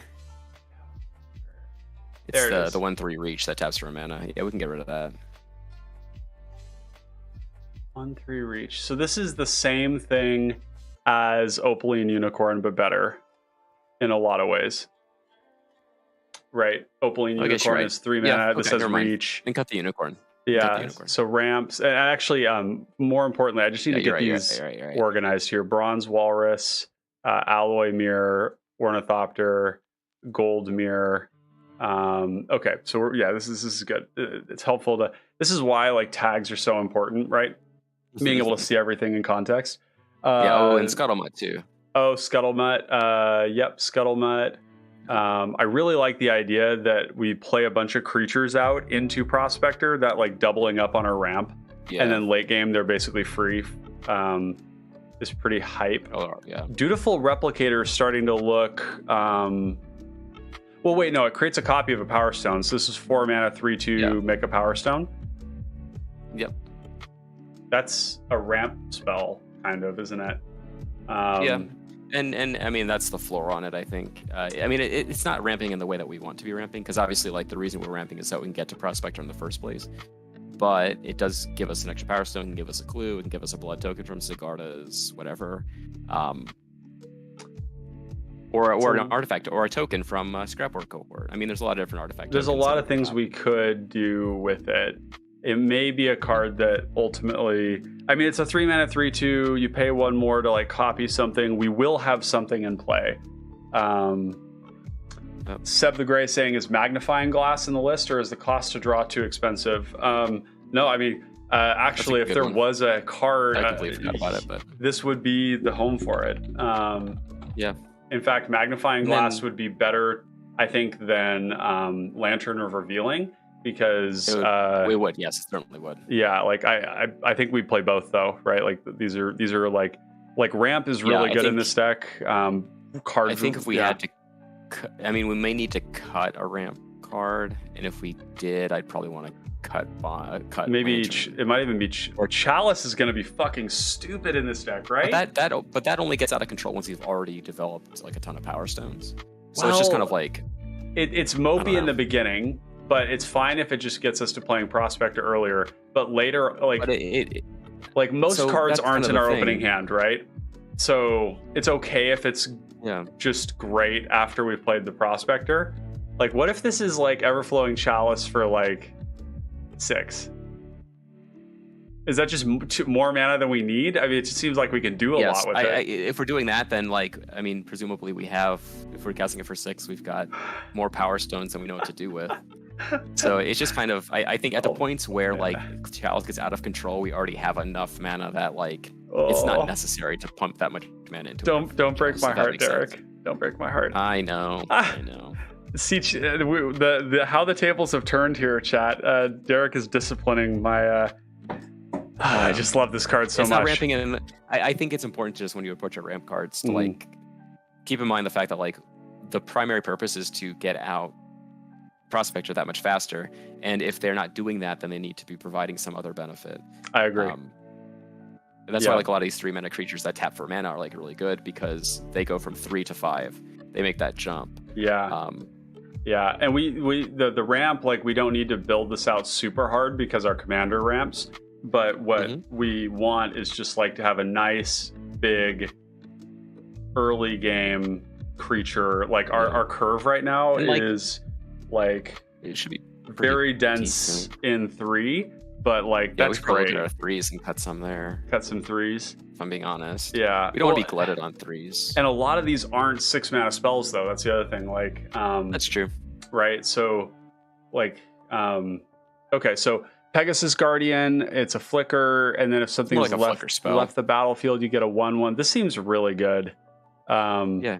I like that a lot. Tokasa's Amulet. So like the unearth cards are I like a lot. They're really good. Haste is so strong. Scrapper Cohort is insane. Yeah, this Scrapper one is less so. Yeah, but like I said before when we were talking about Cohort, is that when it comes to these cards, you play it, you have your 4/4, it dies, you do whatever, you you pitch it to Rafine's Informant, whatever. Yeah. You unearth it, then you can flicker it, and it resets the creature. Because exiling it with a flicker satisfies the condition of unearth as it being exiled when it leaves the battlefield. So it comes back down as a fresh creature. So it's you get really good synergy there. I think the other thing too is like haste is just really strong. And being able to haste uncounterably from the graveyard is good. Right. It's like another card on this too, so I don't think Amulet wants to go. I don't think I'd cut either of them. This is Recursion. We've got Flicker for Icewind Stalwart, which is great. Searchlight Companion seems good. Oh, this is a good one because good with our commander. Right, it generates a body. It's an artifact. It's easy to it hits all the marks for your recursion effects. I think Ranger's Hawk is not going to make it. Of all of our activated abilities, this one is just, we might use it 3 times. It's just it's nice as a 1/1 flyer, and I'm generally high on this. So you can look at it this way, right? Like pair it up against something like Glinthawk. Like Glinthawk is going to be rebuying us an artifact creature most of the time that we can leverage into another card or a resource. Whereas Ranger's Hawk might let us, scry 1, make a treasure token, but I think Glinthawk on average will generate a better effect. I agree. Balance is busted. I would never cut that card. Every one of these cards is good. Oh, we don't have the Warlord card. Oh, yeah. Warlord's Elite. Yeah. It's not bad. It's okay. I don't think it's like I thought it was a 5/5. No, it's easy to satisfy the condition of like tapping 2 untapped things. 3 mana, 4/4. And it attacks and blocks well.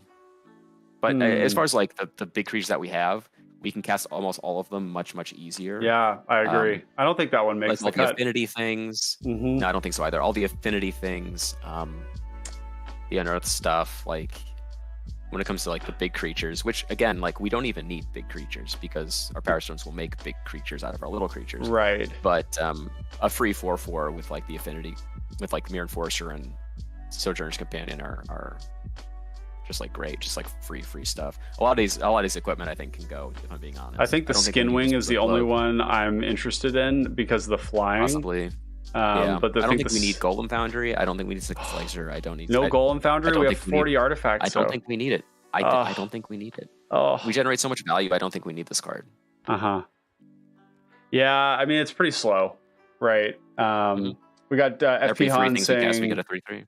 What do you think about creatures with Disturb? It's another form of card advantage. I don't think the Disturb is stuff that we actually care about too much in this deck. There's Lifelink. There's maybe like flying, 1 or 2 that are good.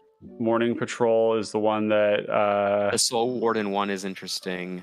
Kindly Ancestor I really like in yeah, this is a great card. Illuminator Virtuoso. Virtuoso. That card is great in. You just summoned Brewbear. I've done some playing around with Illuminator Virtuoso. Some of the newer cards have been put out, and Kindly Ancestor has been one of the better ones. It's basically like honestly, like all of the Disturb cards.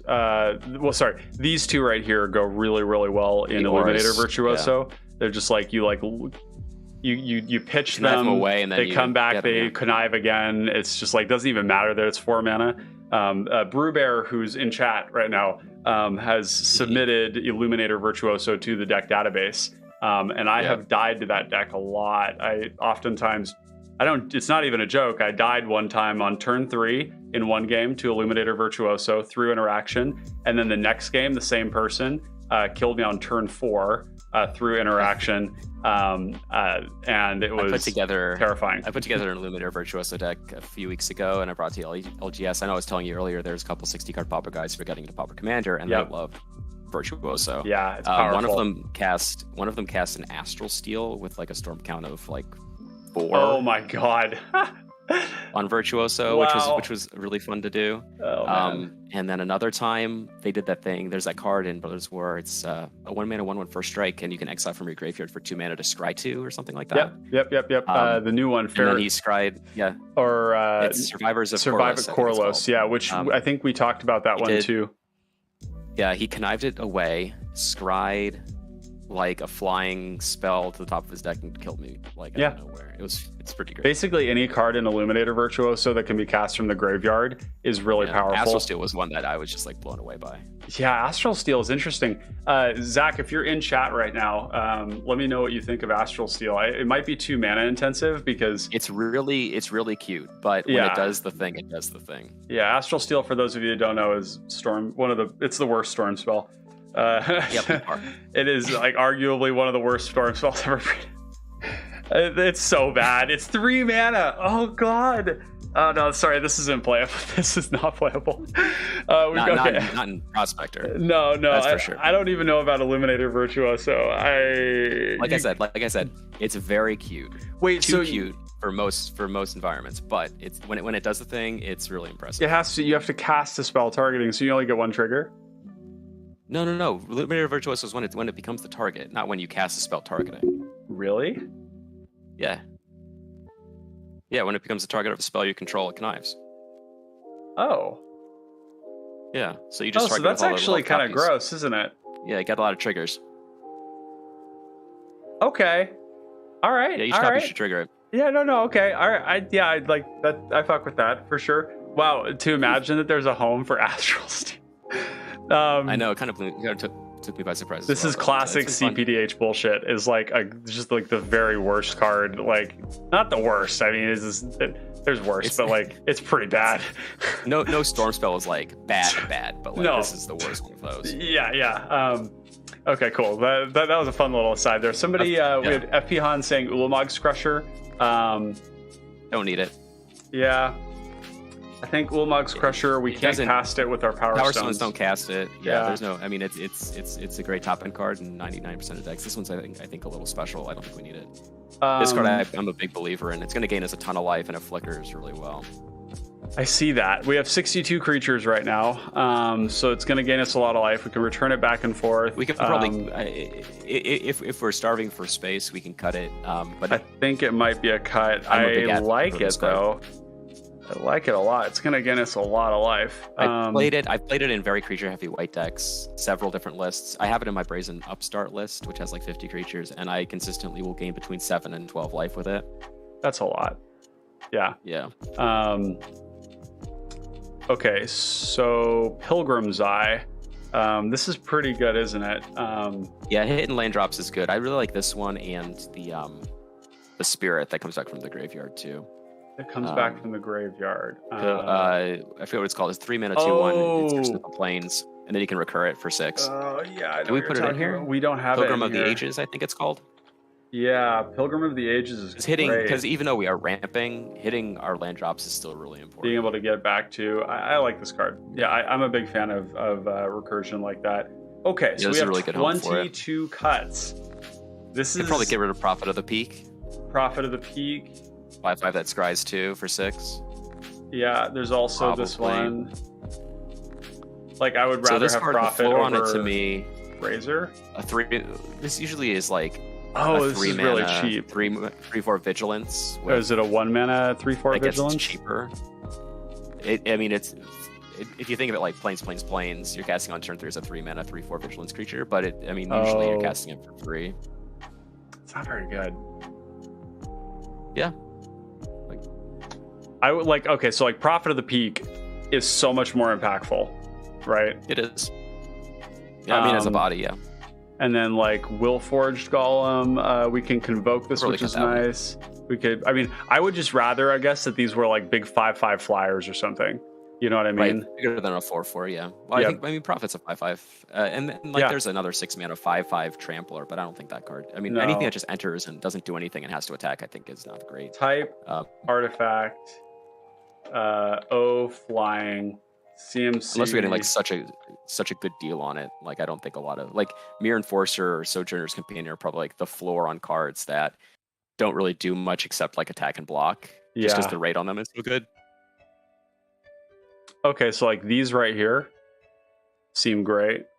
I know, chat. Mhm. This might seem strange that we're like thinking these are good, but like Battery Bearer, I saw this recently. There was a couple of other decks I've seen it in Okay. where like they're 4/4 flyers.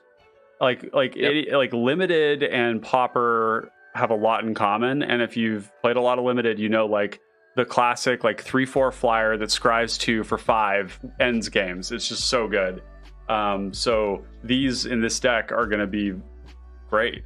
I have high confidence in those. I would rather those than Sure. some of this other stuff. Importantly, we need to keep in mind though that like a lot of these artifacts that were like, oh, these things cast for free, they only do so once we cast our commander at least once. So Right. Nobody's we ever need to countering our remind- commander though. Well, I don't know. I mean, I don't think anybody ever does that. I have drawn hands that have been like very glutted on Like expensive like stuff. 5+ drops. Yeah, and then you just kind of flounder. Yeah. So it's important like to hit your land drops. It's important to have creatures that like will ramp you and smooth out your mana. What about And it's important to have creatures that do Oh. things. Rock's Meditant is not a card we can play. This requires a green creature. Oh yeah, get that out of here. Get out of here. I didn't even see him. Yeah, he just snuck in there. Somebody mentioned it, and I just did it. Rafine's Informant, we like. I think all these cards are good. It's just a matter of finding the worst ones. And plus, I think Mhm. Rafine's Informant's good because all of those, and that costs 2, so it smooths out Yep, your curve a little bit. that's true. Okay, so cards that we absolutely will not cut. Aegis Automaton is going to go Yep. under Flicker, technically. So let's do. The Banners and the Unicorn, I think, are Do we need like not worth a cutting in a million years. like? No, these are anthems. That's what they are. Yeah. These are Paratrooper's important great. because they're filling in our curve, and they're a late game mana sink. They're basically And like they're the all reason we're building recurable. the deck. Yeah, and they're all recurable, and they're all findable with Militia Bugler. Like when you set your metrics of like what are the most powerful things that we're doing as a mono white deck, like our recursion is very, very powerful, and we want to make sure that all of our threatening cards that we're going to end the game with are able to be recurred by those effects. It's pretty simple. Yeah, absolutely. So we've got FPon saying, is there a way to create spawn or Eldrazi tokens in white? That's kind of an interesting question. So O spawn or O scion? No. Wow, what a dog shit card. Can't be blocked by Eldrazi Scions. That's so specific. Get wrecked me, I guess, if you're... Yeah. It's like a very... It's for also, draft, I guess, right? You want to make sure that we put in a Ancient Den and a Darksteel Citadel for Sojourner's Companion. Good call.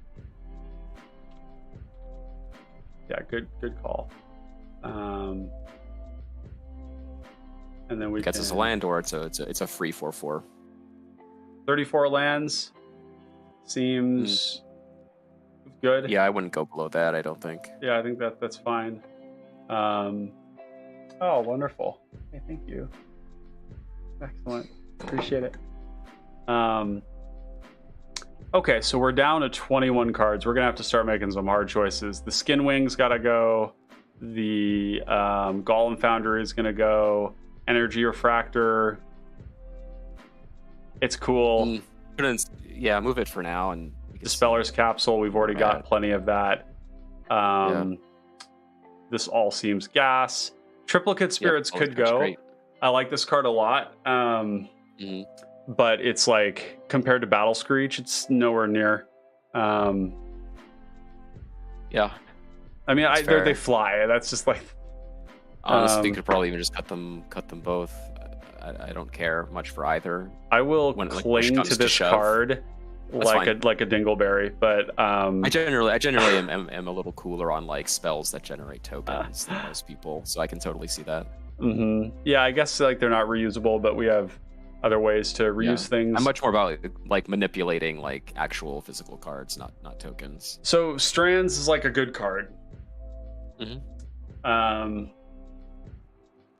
So it pulls, like, it hits a couple things, right? So it blanks a couple sweepers.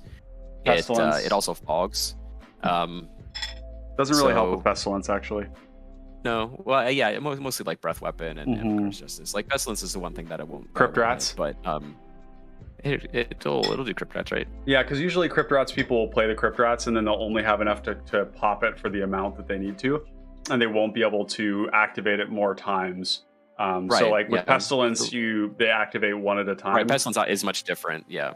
Although chat, do keep an eye out for the people who get lazy with Pestilence. People will fast forward on Pestilence and they'll do stuff like activate Pestilence 5 times.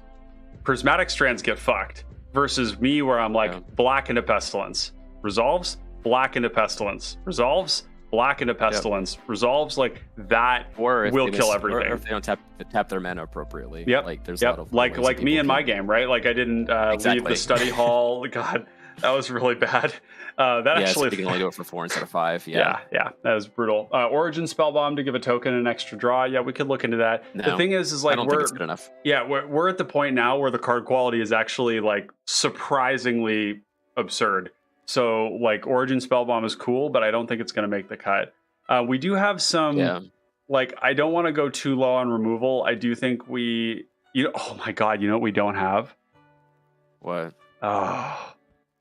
Oh, what a we shame. Got some of the tutor stuff too, by the way. For shame. Oh yeah, get him in there. What's he doing? We don't even That's fine. We don't need well.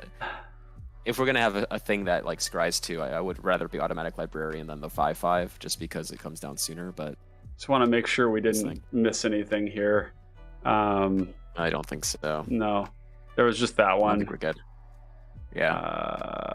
Though we can cut some of the tutor stuff. Okay, yeah, we can. Right. Okay, so let's get real. These Assembler. Shrine Steward is tutoring for what again?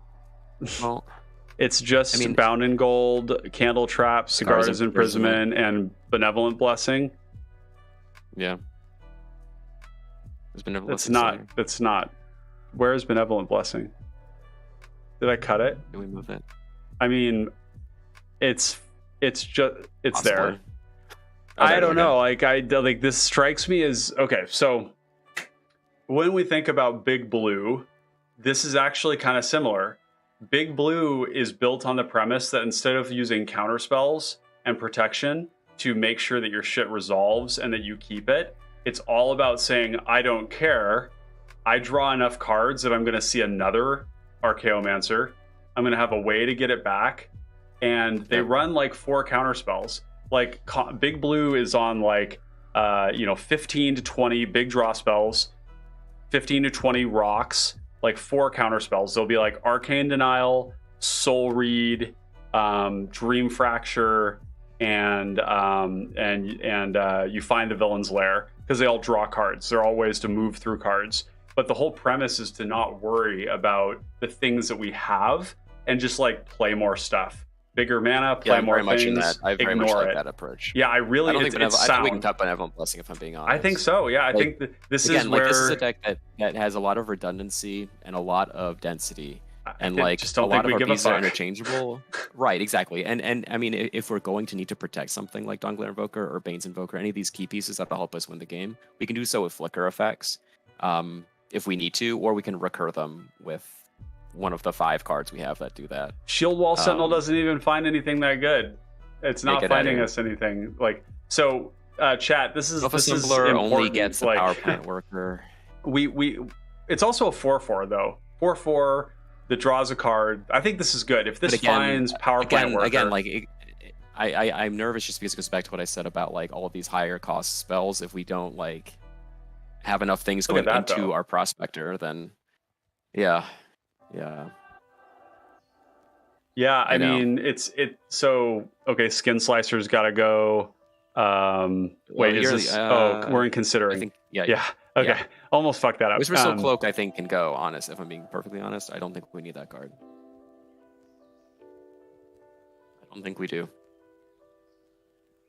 Man, okay, so just think about it though. Like slap that bad boy on a Maelstrom. I know that what's happening to me. Oh. But I don't know, like maybe it's just me, but I'd rather have a creature that generates value than this thing that's kind of just like a lightning rod. But here's the thing, like argument for it is you put it on one of these mana sinks and we just have that mana sink forever. We don't have a huge number of these. Well, let's see. We need to put Dawnglare Invoker in there. Are there other? Right. How do we look for mana sinks? Is that like a function mana sink thing? I don't know. I went in Scryfall and I had to do it by like cards. Oh, there we go. What? That's helpful. Oh, fuck yes. I didn't realize you could either. I was just guessing. I did it the hard way before. Ooh. Experience or leveling up. Yeah. Wow, there's like a whole bunch. There's like here. more like Anthem creatures, but I don't think we need. I like the 1 mana ones personally. I don't think we need any of the others. I agree. This 3/10 with Vigilance. Yeah, but it's just like that's the biggest butt in Pauper. I know. Okay. What else we got here? These experience creatures are kind of interesting to me. It's interesting. I don't think they're good enough though. Target creature can't block this thing this turn. So this is a 6 mana 5/5. Nah, it's tough to block. Yeah, I mean whatever. Yeah, like this is what I'm talking about. Like the Narstad Scrapper, like a 3/3 that has 2 mana, give it a power. That card I think might be worth considering. I think this is like I don't really care about giving an opponent a card. I think that I generally don't want to do that, but I think that in the times where this matters, we're going to be happy to do it, right? Sure. Unholy Efficient's maybe the only other one that that's kind of cool. Would be intriguing. That's really sick art, by the way. I just want to appreciate for a moment. The border, a lot of these cards, I thought the border looked really bad, but on the white ones, it's really nice. It's an interesting card, but I mean, I don't think it's good enough. No. It's just like one big thing that you. This one you can only activate it once. We really want like multiple activations. So the only other one that I'd probably consider is Charismatic Vanguard, but like again, it's just another 3-drop, and we already have 3 or 4 of these effects, and I think we're fine. I don't think you missed anything here. I didn't anticipate that you did. I just like sure. No, I mean you haven't seen it for yourself, really. So. Yeah, right. Yeah. Findhorn says I didn't run Delver's Torch. That's the initial Trailblazer. Well, Delver's Torch, yeah, we don't have that in here, but we do have Trailblazer Torch. Trailblazer Torch is kind of nice in this deck. We have a lot of like dirtily shitters that when we want to swing with them, putting this on it is like not bad. But look, it's just 4 mana initiative. Like that's like this card is basically we can think about Trailblazer's Torch as being Pilgrim's Eye, but like a lot better. Like maybe I'm overvaluing it, but I just think that like this right here is going to represent a land. It's probably Scry 2 in this deck, like most of the time early on, and then goading something. I think what you're saying makes a lot of sense. I would push back against the idea that like it's better than Pilgrim's Eye. Again, I guess it's not giving a power stone. And the bounce elements that we have. And the evasion. Get a lot more mileage out of it. It's a body. It's like making a power stone. It's different. Yeah, like it's not comparable. Are very, right. It's not like a more powerful card on its face necessarily, but it's a good point. We're dipping into a lot of other areas that really stress all the disparate elements of Pilgrim's Eye. Yeah, we're gonna ditch the Whisper Silk Cloak. I get it. It hurts, but I get it. Basilica Guard seems very good. Like, right? Because we're... Yeah. Well, I mean, are we casting a lot of spells? I mean... We kind of are, but we're also going to get to a point where we don't have a lot of cards in hand, right? True. I mean, it depends, like, if we get it depends on, like, I don't know, it's very dependent on what we have. I mean, if we have Ageless Automaton and we're, like, recurring all of our artifacts with, like, a Sanctum Gargoyle or something, then, like, that's one thing. Extort is just so busted, though. Like, I know. So it's important to keep in mind that it does scale down as people start, filtering out of the game. That's true. This is a draw. Yeah. And then we've got Pilgrim of the Ages, Pilgrim's Eye, Scrapwork. Okay. So now we're getting to the nitty-gritty here. Sunblade Samurai, I'm really excited about this card, but like it's tough to get back. We can cut it. Yeah, it's like I think that because it's not an artifact, like I would prefer these 5 and 6 mana ones actually in some ways. Yeah, in terms of like things that get us lands, I think Pilgrim's Eye and Spirit are way better. Or Pilgrim of the Ages. Mm-hmm. And I'm pretty cool on the self-assembler thing. What about Ristic Circle? Is this might be too cute? Seems like I think we should focus on creatures. Yeah. I mean, I think the ceiling on it is very high, but I think we should focus on creatures, if I'm being honest. I'm going to put this in sideboard alongside these other cards. Prismatic Strands is increasingly looking like a card that I don't care about. Like, I know that this effect is good. It's good in the deck. I just don't think it's necessarily good in the deck. Like this deck, even though we're not like going super hard into aggression, we are a proactive deck that's kind of forcing other people to deal with our stuff, right? We are asking questions more than we are providing answers. And we might even have more answers than we need right now. Like this Disenchant slot probably only wants to be 2. So I think Rambunctious Mutt, that's what I was going to say, is Rambunctious Mutt is probably the least good out of all of those for reasons that I've outlined before regarding... Oh, well, Militia Bugler, it's 1 mana... Well, and we can't recur it. All of our things hit 3 or less. Oh, well... CMC. Oh, I see. Oh yeah. Right. Okay. So, Like it's a powerful card, but it doesn't kind of gel with the ways that we're trying to maximize our efficiencies. I agree. If we're going to have another card in that slot, I think the things, in terms of artifacts and enchantments that we're scared of, are more in line with like Pestilence. And I think that if we're going to run another card like that, the Dawnbringer Cleric is a better option. We have FP on saying or F Panhan. Sorry, I think I've been saying your name wrong this entire time. Internet names are hard. If you guys just put your names down, it would be really great. Stonehorn Dignitary. I don't think that's what we're trying to do in the deck. No, we're not trying to do that. No, Stonehorn Dignitary wants to be in like Ojai, where you're just like Stonehorn, cantrip, 2 people don't get to attack me, I'm working towards my combo. Yeah, we're Stonehorning people with Dawnglare Invoker. Yeah, Dawnglare Invoker is a much better Stonehorn in this deck. Plus Dawnglare, man, Dawnglare gets to do some other stupid stuff. Like if you're not the target, then you just like tap down the person who's winning and then they get killed. It's pretty funny. Yeah. Okay, so let's drag Mirror Enforcer over. We are, by the way, we're at 35 artifacts, 59 creatures. I mean, honestly, it could be worth cutting Mirror Enforcer. Oh, as blasphemous as that might seem, it seems really good, right? It does. F Panhan says it's okay. It's hard to pronounce. Well, it's not that hard to pronounce. I'm just like smooth braining it, and I see it, and I'm like FP and Han. Pilgrim of the Ages seems. So it's not just something where like it gets us a land; it also blocks and comes back. I like this a lot. It doesn't stay dead. Yeah, I like it a lot. Yeah. Okay. Searchlight Companion is increasingly well. No, it's 2 creatures. It's 2 one's artifacts. Artifact, one's not. But it's 2 creatures. Oh, No, the spirit is not an artifact. Oh yeah. But it's 2 bodies on an artifact that fits all of our other metrics. And you know, again, it's not. It's a very serviceable card. It's very functional. Yeah, it is.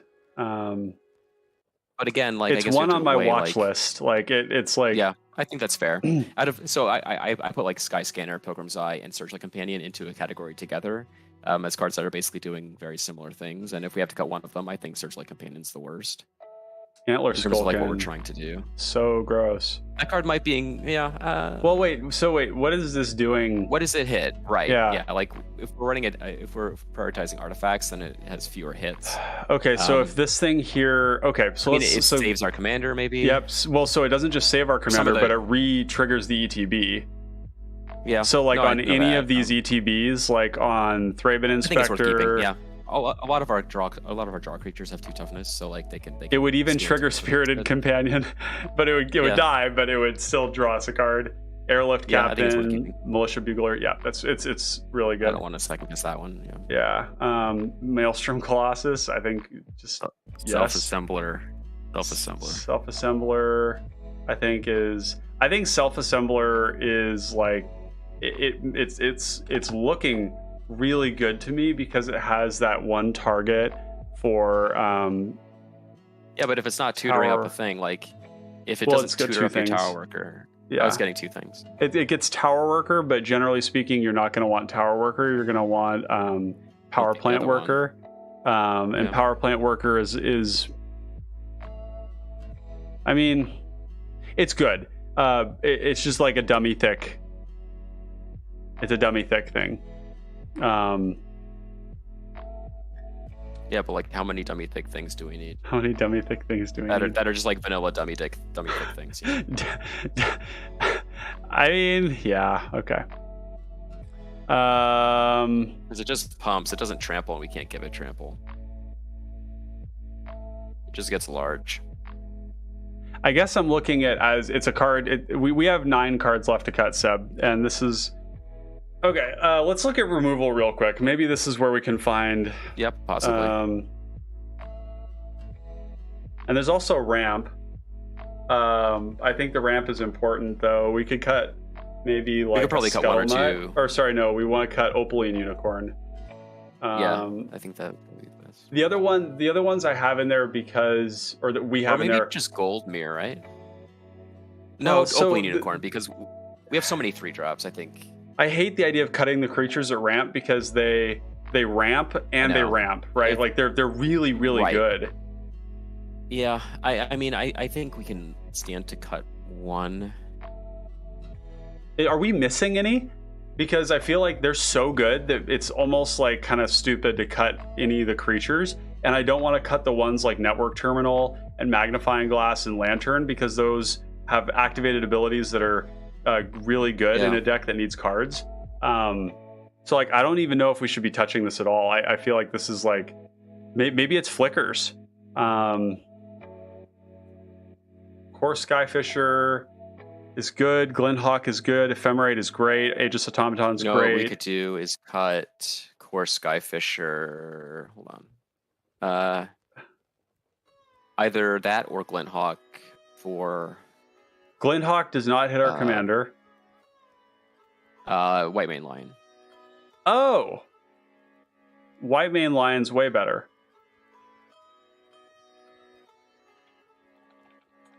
Doesn't fix our problem. I'm keeping our card count the same. But, yeah, I know. That's okay. This is what people signed up for when they get on these streams. Is that the last hour is dedicated to the last 10 slots. So I think this comes down to something I mentioned earlier. Maybe Priest of Ancient Lore can go. Yeah, well, here's another one. Battle Screech. How many white creatures do we have? It and our commander gives 3. So we can just flash it back if it's it's easy. Okay, yeah, no. Yeah, okay. It's easy to do. So White Mane Lion under Flicker. Settle Beyond Reality seems... I like Settle Beyond Reality because we actually, the way it's worded, they don't get to know what we're... Right. Well, no, they do because you have to announce targets. Yeah. I think a 5-mana sorcery might be a little... I think this is a little... Yeah. Pegasus Guardian... Also, I can't see a world where we got that card. Really? I guess it's 2 cards on 1, right? So because it's a flicker spell, and then it also if we need it, can be a 3/3 flyer. What about under removal here? I mean, we only have 6 removal spells. It's like few. Which one's Candle Trap? That's the 1 mana has Defender, prevent all damage it would deal. Coven, you can exile it if you have 3 or more different powers. Which that's like not that good. Oh, we're not tutoring for it anymore. We don't have. Right. Yeah. Okay. I think Cigar's Imprisonment's good enough because it makes a token. And Bound in Gold is kind of like a staple baseline kind of effect. Yeah, I think all of these are good. They're generally pretty flexible too. Yeah. We're down to 7 cards. Chat, we're gonna need you to start providing some recommendations. You have the link. Yeah. We got a lot of creatures. We could probably stand to cut a couple creatures. We're at 59. Yeah, we are at 59. It's a lot. It is a lot. Do we really? Is Monarch? Monarch we cut the Searchlight Companion. We could cut Searchlight Companion. Go ahead and get that out of there.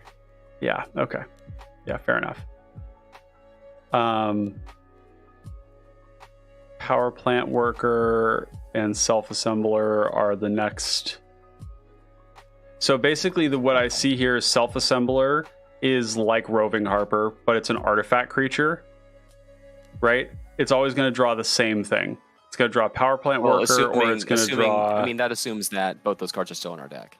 Yeah, I mean, the odds of drawing both of them are, like, not huge, right? But I guess but hypothetically, Hypothetically, if it doesn't draw anything, that sucks really shit. Well, no, not only that, but, if you compare Roving Harper to Self-Assembler, Power Plant Worker, so it only gets Tower Worker.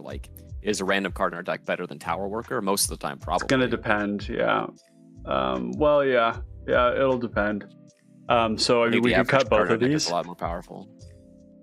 For now, at least, I think it's an idea worth revisiting in the future. But, this is agony. I think for an initial list, it's important to not get too cute with it. Yeah, I think you're right. Just kind of focus on the powerful stuff, which I think we're doing for the most part. This seems great. Really, yeah, right? That card's really kind of perfect for what we want to be doing. Oh boy. Okay, so here's a thought. Yeah. Oh, never mind. No, that's a bad thought. Maybe cut. Maybe White Mane Lion. Okay, so White Mane Lion's better than. No, it's not better than Stalwart. No, it may be better than Core Skyfisher, but Skyfisher returns any permanent, so it can get an aura back or it's really good. Other things like that, so it's a little more flexible. I do like White Mane Lion because it has Flash. That's the only thing. What are we protecting? Seb says, "Is Pilgrim of the Ages in?" Still we in? Don't even. Yeah, it is. Yeah. Yeah, it is. We do have It's Pilgrim of similar. the Ages. I think Pilgrim of the Ages is really good. I think yeah, I think so too. It should have flying. That's what it should have. But I was gonna say with go back down to the flicker stuff. Yeah. With you say like, what are we protecting with White Main Line? I don't think that's necessarily the right question. It's like, No. what can we? Because we can just rebuy anything we want to get. Yeah, It yeah. doesn't have to be to protect something. We can use it proactively as well. Yeah, totally. We can use this to just like play it on a militia bugler on our commander is going to be the most common thing, I think. So that's what makes this card powerful is that modality, I think. I think you're right. I don't think we can cut any of these. They're really, really important to the deck. They're basically better than any of these ramp spells at all. Like if you produce 2 power stones, it's already better than anything here, right? And it's so like I think if this we might represents, be able to do without. I think we might be able to do without network terminal. What about instead of network terminal, magnifying glass? I think magnifying glass is better. Is it? A lot because better. This is like 6 mana versus 1, or right, but it's 6 mana versus 3. Technically, you have to tap a rock. But if you clues are much more powerful in this deck specifically because we can use our power stones to activate them. And usually the thing about clues is that it's tough to find ways to utilize them because you have to set aside 2 mana to do it. But in this deck we don't have that problem. So we don't have like tempo losses where we're trying to like leave mana open to activate our clues.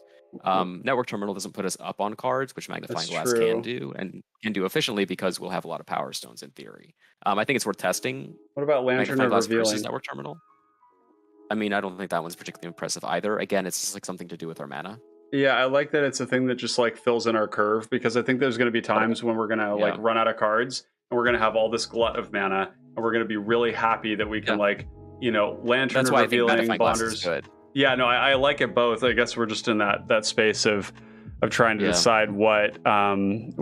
Like in a vacuum, like magnifying glass versus like looting, like clues versus looting. Is Torch better? I mean, it's like Torch seems really good. I mean, initiative I think is really good. It's so fucking good. It piggybacks onto that. I love how Torch is going to turn like some of our evasive 1/1 flyers into like things that are tough to block. Yeah, right. Like this becomes a 3/4. Yep. Okay, so but I think we could go. Yeah, I think we can. The Silica Guards, I consistently see this card overperform. It's a huge butt. I think my experience with Conclave Phalanx mirrors your experience with Basilica Guard. Yeah. I like the Basilica Guard helps end the game too, though. That's part of it, right? It's just like such a... It doesn't attack, though. It doesn't attack. That's a good point. So it does a lot of damage, but it doesn't attack. I mean, and this deck wants to attack. And it doesn't ETB. Yep. I think in this deck, Conclave Phalanx might have an edge, but I mean, I think it's very, very close. Yeah. No, I think the being able to attack is important. We're down to 3 cards. Oh god. I think that I really kind of strongly feel that Network Terminal might be worth cutting for now, and upon further testing might be able to come back. But it's such a funny thing to say. I feel like the card advantage is so much more important than looting, and so that's where I agree with you. It's just we've got so many ways to go to like get 1 or 2 cards deeper, though. Yeah. Like, you have a ton of I'm not arguing for it in this case.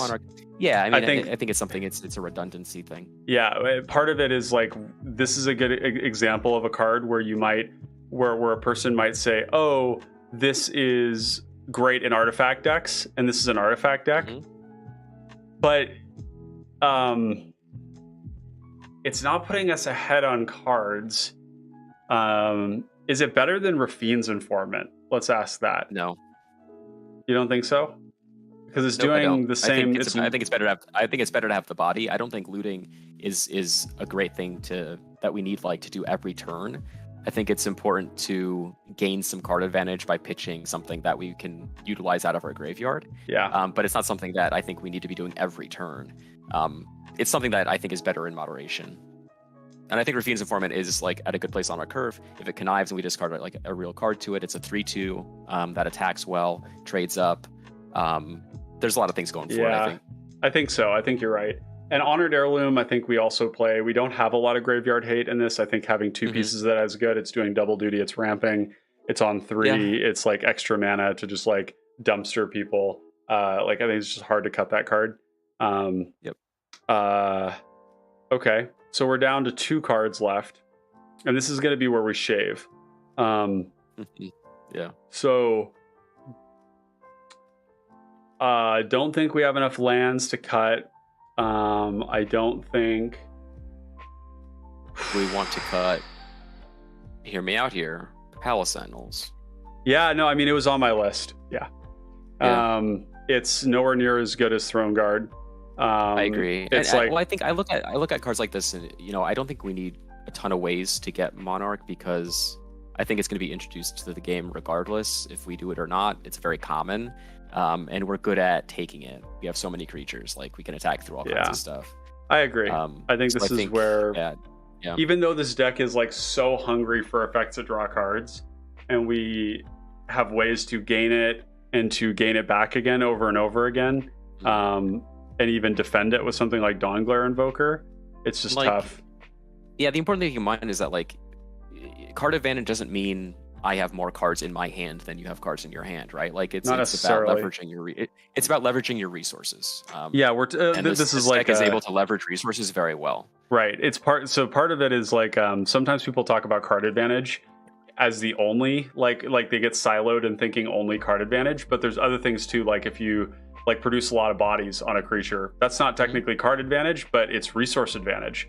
And so like broadening our language, this deck is a lot about resource advantage. It's about broad forms of resource advantage. It might be bodies, they might be power stones, they might be the ability to like reuse a card over and over again, get stuff back from our graveyard. Those are all forms of advantage that aren't necessarily card advantage. It's like if you look at a card like Scrapwork Cohort, like it's a 4-mana 3/1, right? So what's the average 3/1 cost you mana wise? Like 2 mana. 2 mana. How much mana does it cost to generate a token? How much mana does like Unearth equate to? Like, so you think about how these cards translate into how much you're paying for what you are getting, and you can kind of weigh cards that way as well. Yep. Scrapbook Warheart's a masterpiece. I'll never cut this card in a million years. No, yeah, it's amazing. F Panhan says swap that core disenchant for Dawnbringer Cleric. This adds graveyard hate. I don't think you're wrong. And Dawnbringer Cleric is cut what? I didn't hear it. Core disenchant. The core sanctifiers. The core's better. I think the question is whether we want Dawnbringer Cleric in here instead of something else, because Dawnbringer Cleric is very good. It hits off of all of our stuff. We can get it back. It's highly modal.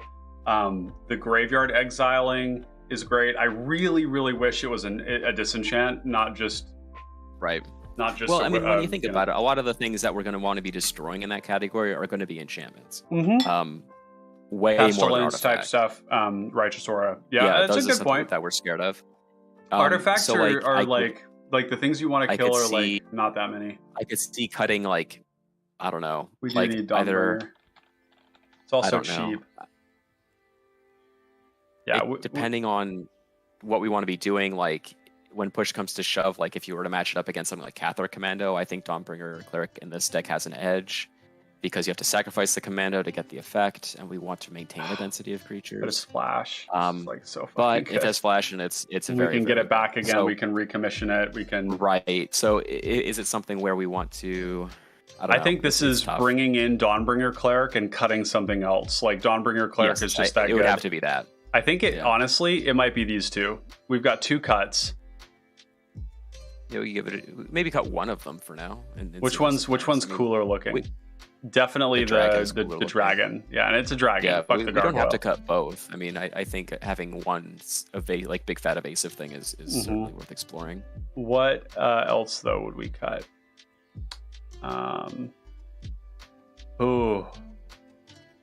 I admit Rafine's Informant keeps coming up for me, but I understand why you like it. I'll come back to. Yeah, I'll come back to Mirror Enforcer again. Huh. Yeah. I mean, they're like 1 mana though, right? Yeah, most of the time actually. Or none. Yeah. 0 mana 4/4 is just like nuts. Yeah, I know. That's the thing though. But when you're talking about like the threshold for creatures that don't do anything but attack and block, and it doesn't have an evasion, Sojourner's Companion has that added utility of being able to grab like Ancient Den or one of those lands. It's like limited. I don't think I'd ever prioritize that unless I was missing land drops. But like Argavian but having that Phalanx, extra, yeah. And this is another one of those cards where it's like, that's another one that's oftentimes 1 mana 4/4 Vigilance, and the Vigilance I think goes a much longer. The Vigilance is good. It's also not an artifact, and it also doesn't have affinity. Okay. Well, maybe we can try cutting this and see how it works. I hate it because I feel like this is a great card, right?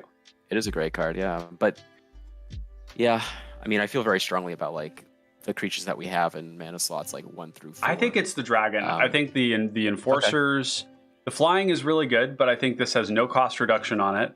And these are all. It's just like a big thing. Yeah, it's just a big thing. It's a big thing. Makes a lot of sense. That's 100 cards. Yeah, I'm on board with that. There we go. Have we done it? 53 creatures. It seems good. Yeah.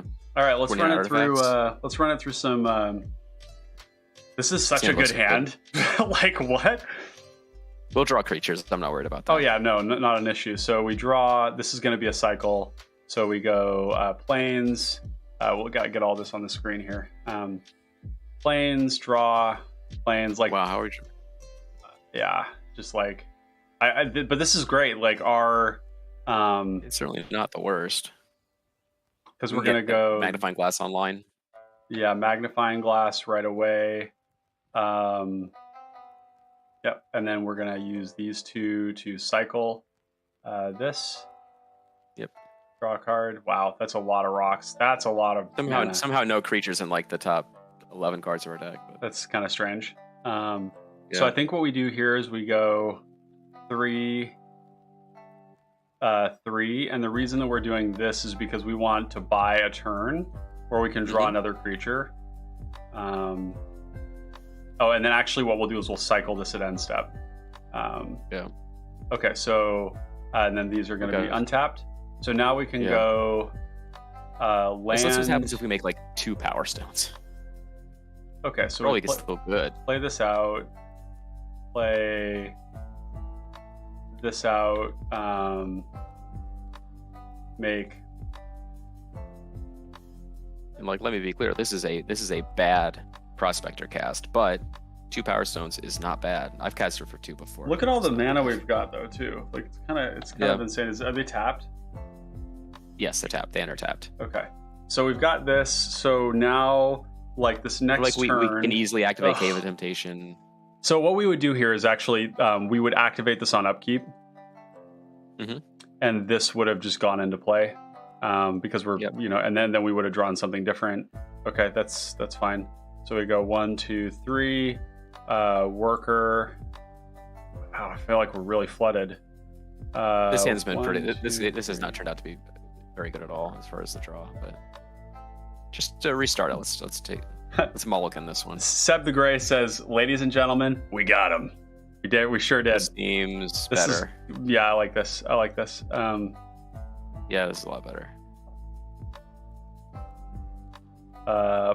We actually are going to have to play this. Yeah, if it makes sense to play it, then play it. I think if we play it, yeah. And then we're going to be turn 3, Scuttlemutt. And then we're going to go turn 4, Ancient Den. We want to prioritize that artifact. So here we have 5 mana. So we go Searchlight Captain and then this one next. Like I kind of like the idea of going Searchlight Captain. Look at the top 3. That was actually pretty good. Probably do the Stone Retrieval unit. We can't get any of them. It's CMC 3 or less. Oh, that's really tragic. It's a counter. Oh, they go to our graveyard though. Yeah. Oh, this is great. So it's not like the worst. Yeah. So these go to the graveyard. 2/2 flyer, we can unearth the thing. Yep. So now we've got 2 mana, which isn't enough to cast. So we just pass. I think we play. We don't have like a ton of lands. We've kind of been getting owned on the land draws. Yeah, kind of weird, huh? Like not enough, or I mean, so in this case, I think what we would probably do is attack with both. and then play just that thing for 2. play this for 2. Draw a card. Oh, I wasn't supposed to see that. And then we've got, we haven't played a land this turn, so we play a land, pay 1, 2, 3. I think it's 3. Ah, shit, we only have 3. Man, that's like kind of brutal because we can't really do any of these things. I mean, we can't do Phalanx, we can't do Battle Screech. So maybe we one short for everything. Feel like we cycle, yeah, because we're about to get a bunch of. So 1, 2, yeah, all right. So draw. We want Battle Screech, so we're gonna go Battle Screech into Conclave Phalanx. Phalanx, that seems okay. Right, 1, 2, 3, 4. Battle Screech, herbs. We're gonna get 2 of them. And then we're going to flash this back by tapping 1, 2, 3 for 2 more burbs. Yep. And then do I have enough for Phalanx? We do 1, 2, 3, 5. 4, 5 for Phalanx. So that's 1, 2, 8 life. 3, 8. Yep. Okay, this actually is working out. We're turn 6 here, so it's not like super fast, but we're like right now we're about to make 30 board position. Like this 8 is Power Stones, this is Castamere Enforcer. fucked up. It's super dirty. We just go 1, 2, 3, 4, 5, 6, or it's like 5. 5, yeah. Play this, make just like 8 Power Stones. Yep, 8. That's a lot. Yeah, it's very many. And then Casimir Enforcer, yeah. That's very many, he says. Very many. Yeah, that's and then next turn we get the sick. Trailblazers. They do Trailblazers Torch for free. Yep. So we just go 1, 2, 3, 4. Trailblazers Torch. Get a Plains. Put that into our hands. Yeah, like these draws haven't been like very good, but like you can see, you know, but you just get a lot of things. Yeah, we need a man. Well, actually, you know what we have here? This is an exile, but we have stuff we can get back with Custody Squire, and we have Unearth. Yeah. So like we could go. So I think what we do. Well, actually, the cool thing is people get to vote on what we get, right? So we're probably going to get the worst of them, which is the Stone Retrieval unit. So we go that's something that we can still cast with our Power Stones. Oh yeah, for sure. Custody Squire. They give us back this. We cast it. Yeah. And then we're gonna make another one of these. And then we have 1, 2, 3 mana left. So let's just say we cast this. These are all this is in our graveyard still. We probably hold the initiative and we scry 2.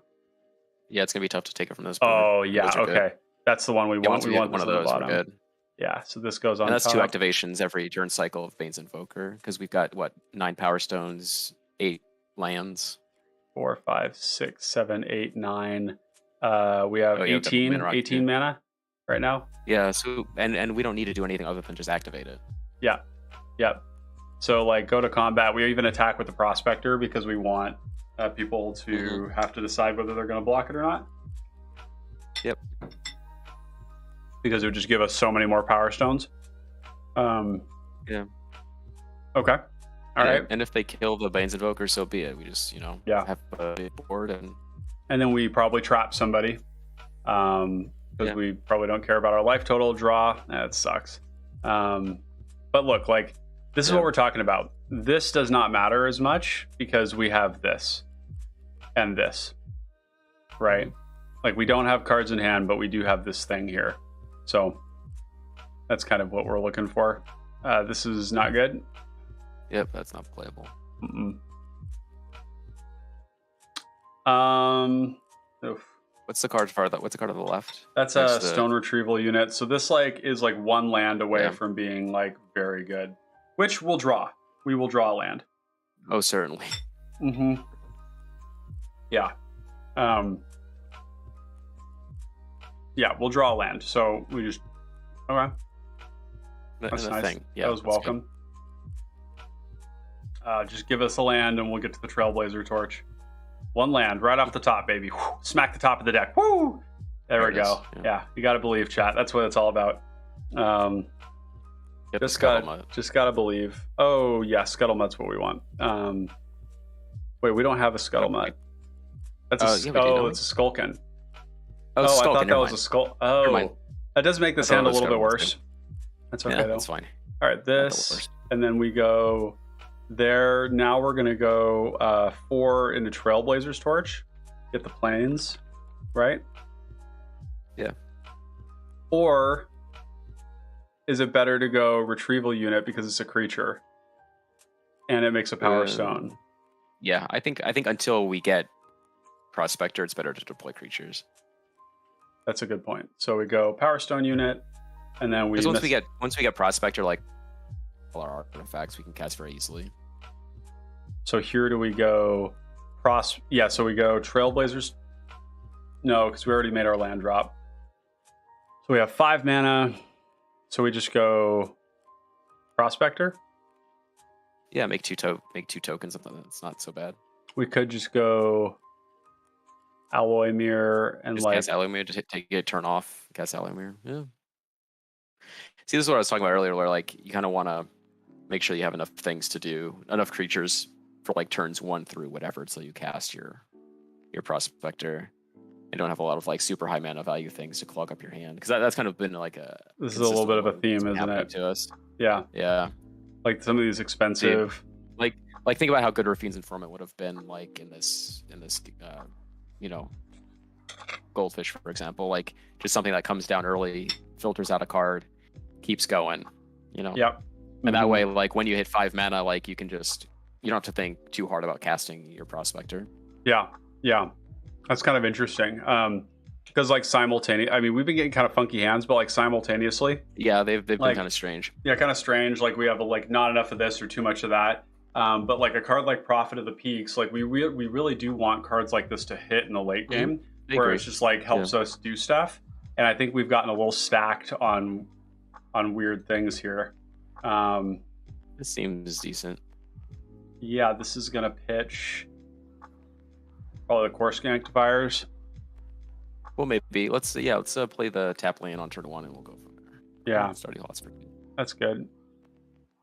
Rafine's Informant pitching this, right? Yeah, probably. So we draw first, right? Yeah. Draw first. Discard. Draw, discard, and then that's quite nice.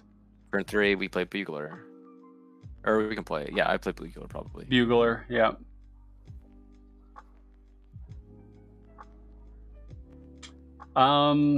Unicorn. Yes. Yeah, I think so. Alternative? No, we can't. Never mind. I was gonna say we could cycle. Yeah, I mean we can only get Unicorn anyway. So. Okay, so we that's get fine, that, and then we're gonna go Unicorn. We just really want to hit a land here, though, right? Yeah, any land.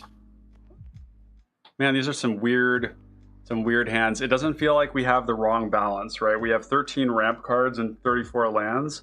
So yeah, I mean, this hand goes to show you that, like, we've got a good mix of like creatures that show up where they want to be on the curve, and just like our land short. So if we just go so like, yeah, Chaplain can get us a land in theory. It could, or this could be a land. That's true. Maybe play Rock then. I think it's Bonder's Ornament. And then draw. That's actually like a great draw. Mm-hmm. Yeah, because then that gives us 3 mana with Unicorn and Bonder's Ornament. We can play Chaplain or something else. Or we could play the Dawnbringer Cleric. Yeah. We have 3 mana. Yeah, we have 3. Oh, so we want to go 1, 2, 3. Yeah, this all goes in and we play Honored Heirloom. So we're tapped out. Yep. And actually, let's get the cleric. Get the cleric back to our hand. Yeah. So we go like this, and then that's also kind of welcome because what we can do is we have 6 mana. No, we have 7 mana. We'll go 1, 2, gold mirror. Mirror into Prospector. Yeah, mirror into Prospector is really good here. Because we're going to make... So this is a good example of like what can happen where you don't have a lot of like things used Power Stones on in your hand, but like Bonder's Ornament and Honored Heirloom are going to be able to activate. Yeah, they're gonna dig us out of that hole. So, and we've got like a good board. We can always reanimate. We can always unearth our cohort as well for another token. Yep, and we've got the Otherworldly Journey here too, which is kind of nice. Oh yeah. So like, oh yeah, that'd be great with cohort. Just like unearth it and flicker it. And then we have got Dawnglare. We actually have this and the Bonder's Ornament, so we can go. It was a pretty powerful position. Actually, Drifting Meadows, we want. We probably like we're about to make so much mana, right? We could continue developing. Just play this out. Yeah, this is a position where it's kind of contingent on like what the rest of the table's doing, what we want to do. Yeah, exactly. So we're probably going to end up activating this to draw a card. And we probably do that main phase. And then we go 1, 2, really 3, Walrus, Scry 2. Probably just want that land. Yeah. Maybe we do. Well, we don't have a ton of mana, right? Like we just have the Power Stones. Well, look at it this way. Like you could put like, you could leave the land on top, play Airlift Chaplain. Worst case scenario, you can get that land with the Chaplain. So bottom of bound and gold. Yeah. Or you can leave it on top if you want to put it in the graveyard for some reason. I don't know, but yeah. And then you cast Chaplain, and you'd at least get a land, which is not. Do we have enough to do it? 1, 2, 3, 4, 5. Yeah, we do. We have enough to do this end journey. Yeah, let's do it for the memes. So we make a. I don't know what kind of token is soldier token. Artifact soldier, like that, and then we're otherworldly journeying this. So we're fully tapped out. Yep, making a ton of things. 1, 2, 3, 4, 5, 6, 7, 8. I mean, that's so much mana. Yeah. Yep, that's a lot. That's So now we can. That's many mana. Invoker, activate all of our things every turn. Cast any artifact that we ever find. Forever. Yeah, forever. Yeah. So this is quite interesting. And part of this is like, and we got like a huge board where we can just kind of like, keep ourselves alive as we need to until we find something that we can leverage. I feel like there's part of this deck too, which is like all the stuff that we just did. None of this freaks me out as an opponent.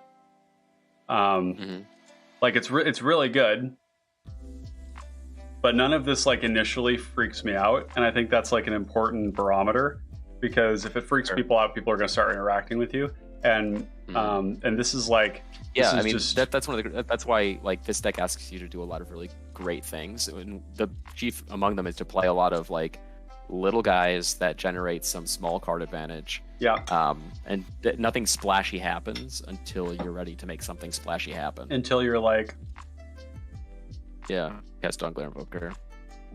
Tap everyone's board. Tap everyone's board. I mean, like, there's a good chance on turn 8 that playing out this card, you tap down somebody's board and they die. Like, not because of us, but because of somebody else. Yeah, because they're a target. Yeah, you just target their stuff. And we've got a way to, like, find them more cards, so we're going to draw this for turn, and then we, do this and... Go get the Invoker off the Chaplain, Yeah, gross. Yeah. So, yeah, I mean, I think what we're seeing here is that the deck is perfectly capable of doing the thing. This was... All of those draws that we did were, like, pretty awkward, but at no point would people have interacted with us. And in all cases, we ended up with a metric fuckload of mana and a sink in play, right? Like, we still have a Bonder's Ornament here, which means every turn we're drawing 2 cards. We have a... And it's trivial. And it's trivial. It literally doesn't matter. It does not cost us anything to do that.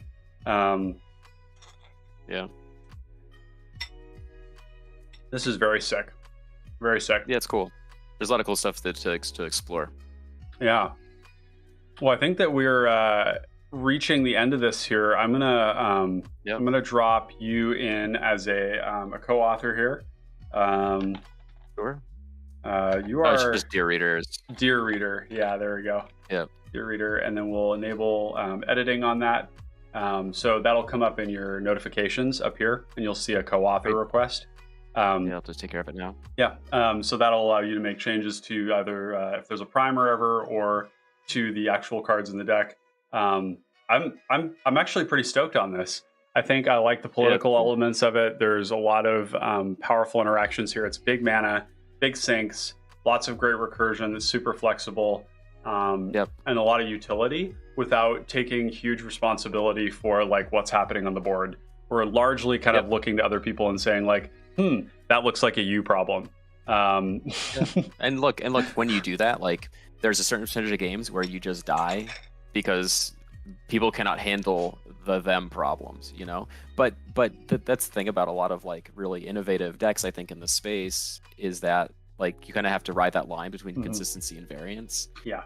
And just acknowledge the fact that you lose to certain things, and just play to your strengths regardless. Because, like for example, like I talk everyone's ear off about Heritage Shield, but like there's some things that just can't beat. Yeah. So why waste my time trying to beat them? Yeah, right. And those things are probably not enough to just not play the deck. Because like the things that we're doing are good enough that it's still justified. It's like when I look at 90% a deck, of games, it doesn't matter. So. Yeah, like Dargo Ketis is not a bad deck because people have Oubliette in it. You know, like, right, you still play it. You accept that Pestilence is going to just like clap your cheeks. But like, I would be honest, there's like a lot. Like this deck, for example, like you don't want Pestilence against this. Hit hard, but yeah. But here's the thing: is that like when you look at a card like Pestilence, I've made this point before in an article I wrote about Loyal Apprentice. It's like, so someone has to have Pestilence. Let's say, you know, they have to draw it first, and it's a 100-card deck. It's one card. People usually have a tutor for it, but yeah, you're right. Yeah, I mean, it's sometimes they do, sometimes they don't. And if they do, it takes time to set up, and you have time to capitalize on that. It's never going to come down like turn 4 and end your game. No. It's always going to happen much later after you've had a chance to kind of like anticipate it and then set up for it in a way where you can either do the player removal thing, or you can try and find like dig for, you know, Dawnbringer, Cleric, Sanctifiers, Caster Commando, something like that. Like, you have enough time to prep for it. Yeah. And granted, like, that's not to say that you will always not lose the game immediately to it. No, you might. But sometimes you won't. But you don't have to like. I just don't think that you should build decks being scared of those things. No, no. I mean, you're just and Pestilence have an idea of what you want to do, and then build to that. Like, absolutely. Like, there are very few decks that Pestilence doesn't completely destroy. Like Pestilence is like phenomenal against decks with creatures in it, even if they're big. It's phenomenal against decks that don't have a lot of creatures because they can't afford to lose the ones they have. Like, it's just a fucking amazing card, and it's gonna destroy people. Like, even if you can't like destroy a Pestilence reliably, you can get their life total low enough to where they can't leverage their life total into it as effectively. Like, there's ways to play around it, and you just have to like not build in fear. I think that's a really big mistake people have. They're too worried about like that, like my creatures don't die to Pestilence. It's just like, stop wasting your time, just like kill that person. Well, like if let's look at another example. Like, would you like, I don't think anybody would say don't play Third Path Iconoclast because Pestilence ends the game for it. It's like, no, that card is just fucking crazy. Like, it's like, you know, it's like an outlier, like insanely so. Yeah, it's like so powerful that it's like seeing play in Legacy and Modern, all over the place. Like you definitely play that card even though people have sweepers. That's fine. People have been playing Young Pyromancer in 60-card decks for a long time, even though you have like Pyroclasms. It just doesn't matter. It's like that is a thing that can happen to you. Yes. Part of the thing too, like thinking back to 60-card a little bit, when I'd play in those Tron matchups and they'd have like you know, Mystical Teachings for you know, Fiery Cannonade, or for Electrickery when I was playing Boros Bully, and the plan was just kill them quick. Try and kill them before they're doing dumb stuff. That stuff takes setup to do. Yeah, like the trick in those matchups was to know how much I needed to extend into to try and win that matchup. So if you're really worried about Pestilence and you're playing this deck, don't play out all your creatures. If you suspect somebody is running a pestilence, you know somebody's tutored for it, sandbag your shit. Like don't play it all out there. That's a really interesting like part of this deck in particular, because like it's tempting to just want to get as many as possible when you cast your commander, but you really don't need any more than like 4 to do broken things. Yeah. It's really not necessary to like play out everything and then like hold on to your prospector until you can make 8 power stones. I think that's kind of folly. I think you're much better served if you anticipate like being pinched on resources to just like get your 3, get your 4, and then play to the next flicker, play to the next prospector cast, those sorts of things. Yeah, because that's going to be enough for you to like double spell your good creatures in the future and kind of like create tempo advantages that way. Absolutely. Well, one of the things I just realized that we didn't do in here is that we didn't drop the cycling lands into draw, and those are actually some more of those. And we also didn't put Haunted Fengraf in recursion, which is exactly what it is. So there's actually a few more of these effects that we have in the deck, like Secluded Step, Under Draw goes in there, and then we also have Desert of the True. What's Desert of the True? Secluded Step. Are we missing one? The Drifting Meadow. So possibly. Drifting Meadow. No, it's there. It's under Desert of the True. Right under Desert of the True. Oh, it's just got a weird older border on it. Printing. Okay. Yeah, it was originally an Urza Saga, but that's the commander printing. Yeah. Got it. Cool. Well, this is awesome. Yeah, so I think that this is a great opportunity, just great time to wrap this up here. We've got a great deck. We've got something you all can take for a spin at your LGS, or if you're playing in the tryhards, like feel free to grab this list. It's going to be in the description down below. I'm also going to link. You've got a Twitter handle as well where you post some good hot takes. That's at Derek Reader. Derek Dear Reader, 3 words. DREK DARREADER. And then my Moxfield is just Dear Reader. Drop the Derek. But you can tell it's me because my Twitter and my Moxfield both have the same profile picture of me sending my son to pilot the Ava, as it were. Awesome. On Moxfield there. I've linked those 2 things. You can also catch Derek on the PDH pod, where you often play there on Mondays. Is that right? Yeah, sometimes they'll pop in for a stream with Brad and Lobert and some other folks on Mondays. Every once in a while, usually maybe like once a month or so. I try to do it at least. Yeah. I'm going to drop a link to the PDH pod as well. Make sure to go and like and subscribe them. I'm not a host of the podcast. I just play on the stream sometimes. That's true. I just want to mention, chat, that one of you is going to have the auspicious, if not shameful, job of breaking them beyond 69 subscribers. I'm sorry that you have to be the person to do that, but somebody needs to do that. So there's that. We got that link in the chat. And I think that's that. So I'm going to go over a couple of things here before we close out about things that are coming up. So tomorrow, for those of you listening here, Clay and I are going to be on stream talking about the cPDH Battle Rager Awards. This is a community voted on set of awards that will be relating to certain questions. So I'm going to open these up here. This is under Google Forms, I think. And it's basically kind of voting on some of the best cards that were made this year, and favorite cards, hottest cards, spiciest cards, focusing on cPDH. I think somebody did. I think you already filled this out, didn't you?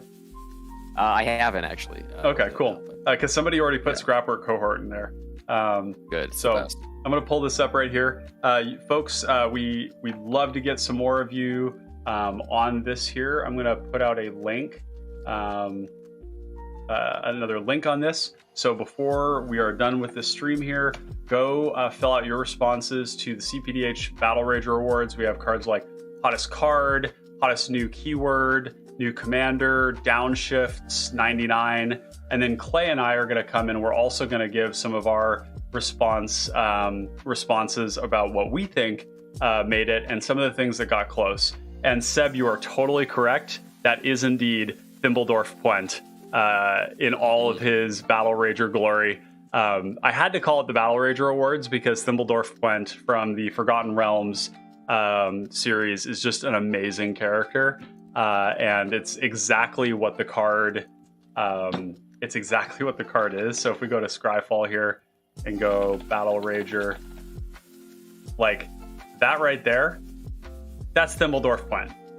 That's like the armor covered in spikes and plates, you know, raging through the Underdark with these clearly dwarven structures and the spikes and the double axes and all that.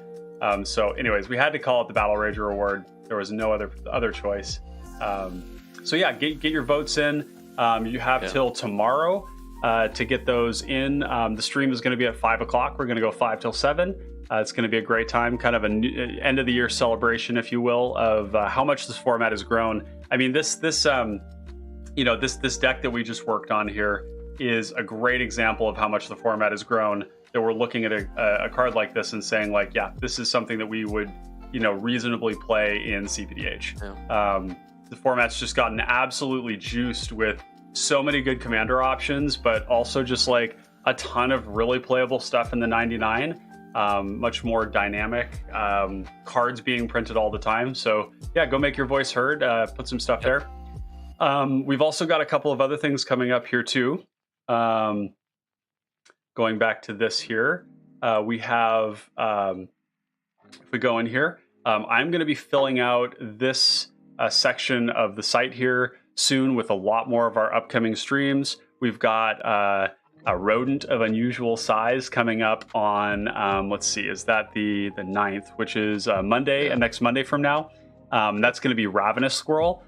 Chat, do not miss this live stream. This is going to be so incredibly lit. If you've never seen Ravenous Squirrel, you're missing out. One mana commander, dual colors, hybrid mana cost. It's both the enabler and the payoff. It gains life, it draws cards, and it passively grows. I don't know what else you want. It's insane. Cool. I've died to this card tons of times. And then I'm also going to be doing Sultai Soothsayer. For those of you that were here for the Sultai Soothsayer last time around, the day that it was supposed to happen, I came down with like 103.5 degree fever, and I got influenza A. And I was destroyed. I was so sick that I was like delirious in bed, sweating through sheets. So I'm sorry, folks, for those of you that showed up, but we're going to be revisiting it. And we're going to be doing that. I'm going to be doing that with a new guest. So that'll be super fun. Seb the Gray says, the squirrel is nutty. Just don't care for the art, pun intended. Well, my friend, I want to show you this thumbnail here. And if you don't understand this, you need to go back and watch this film. This is the Princess Bride with rodents of unusual size. So I've photoshopped the rodent onto here eating the snake, and of course the Princess Bride himself. So yeah, lots of exciting stuff coming up. So I think with that we're gonna wrap things up here. Derek, thank you so much for coming on and being part of the show. Thanks again. For having me. It was really fun. Yeah, it's always a pleasure. Time. Always a pleasure. Yeah, you let me know when you got the next bright idea. Yeah, man, you got it. Okay, cool. Well, Connoisseurs of Fine Common Cardboard, thank you so much. Hope you all have a great New Year's. Go out there and party rock, and we'll catch you on the flip. And we'll see you tomorrow for the Battle Rager Awards. Yeah, Derek, thank you much, and we'll see you all later. Everybody. Yeah, peace.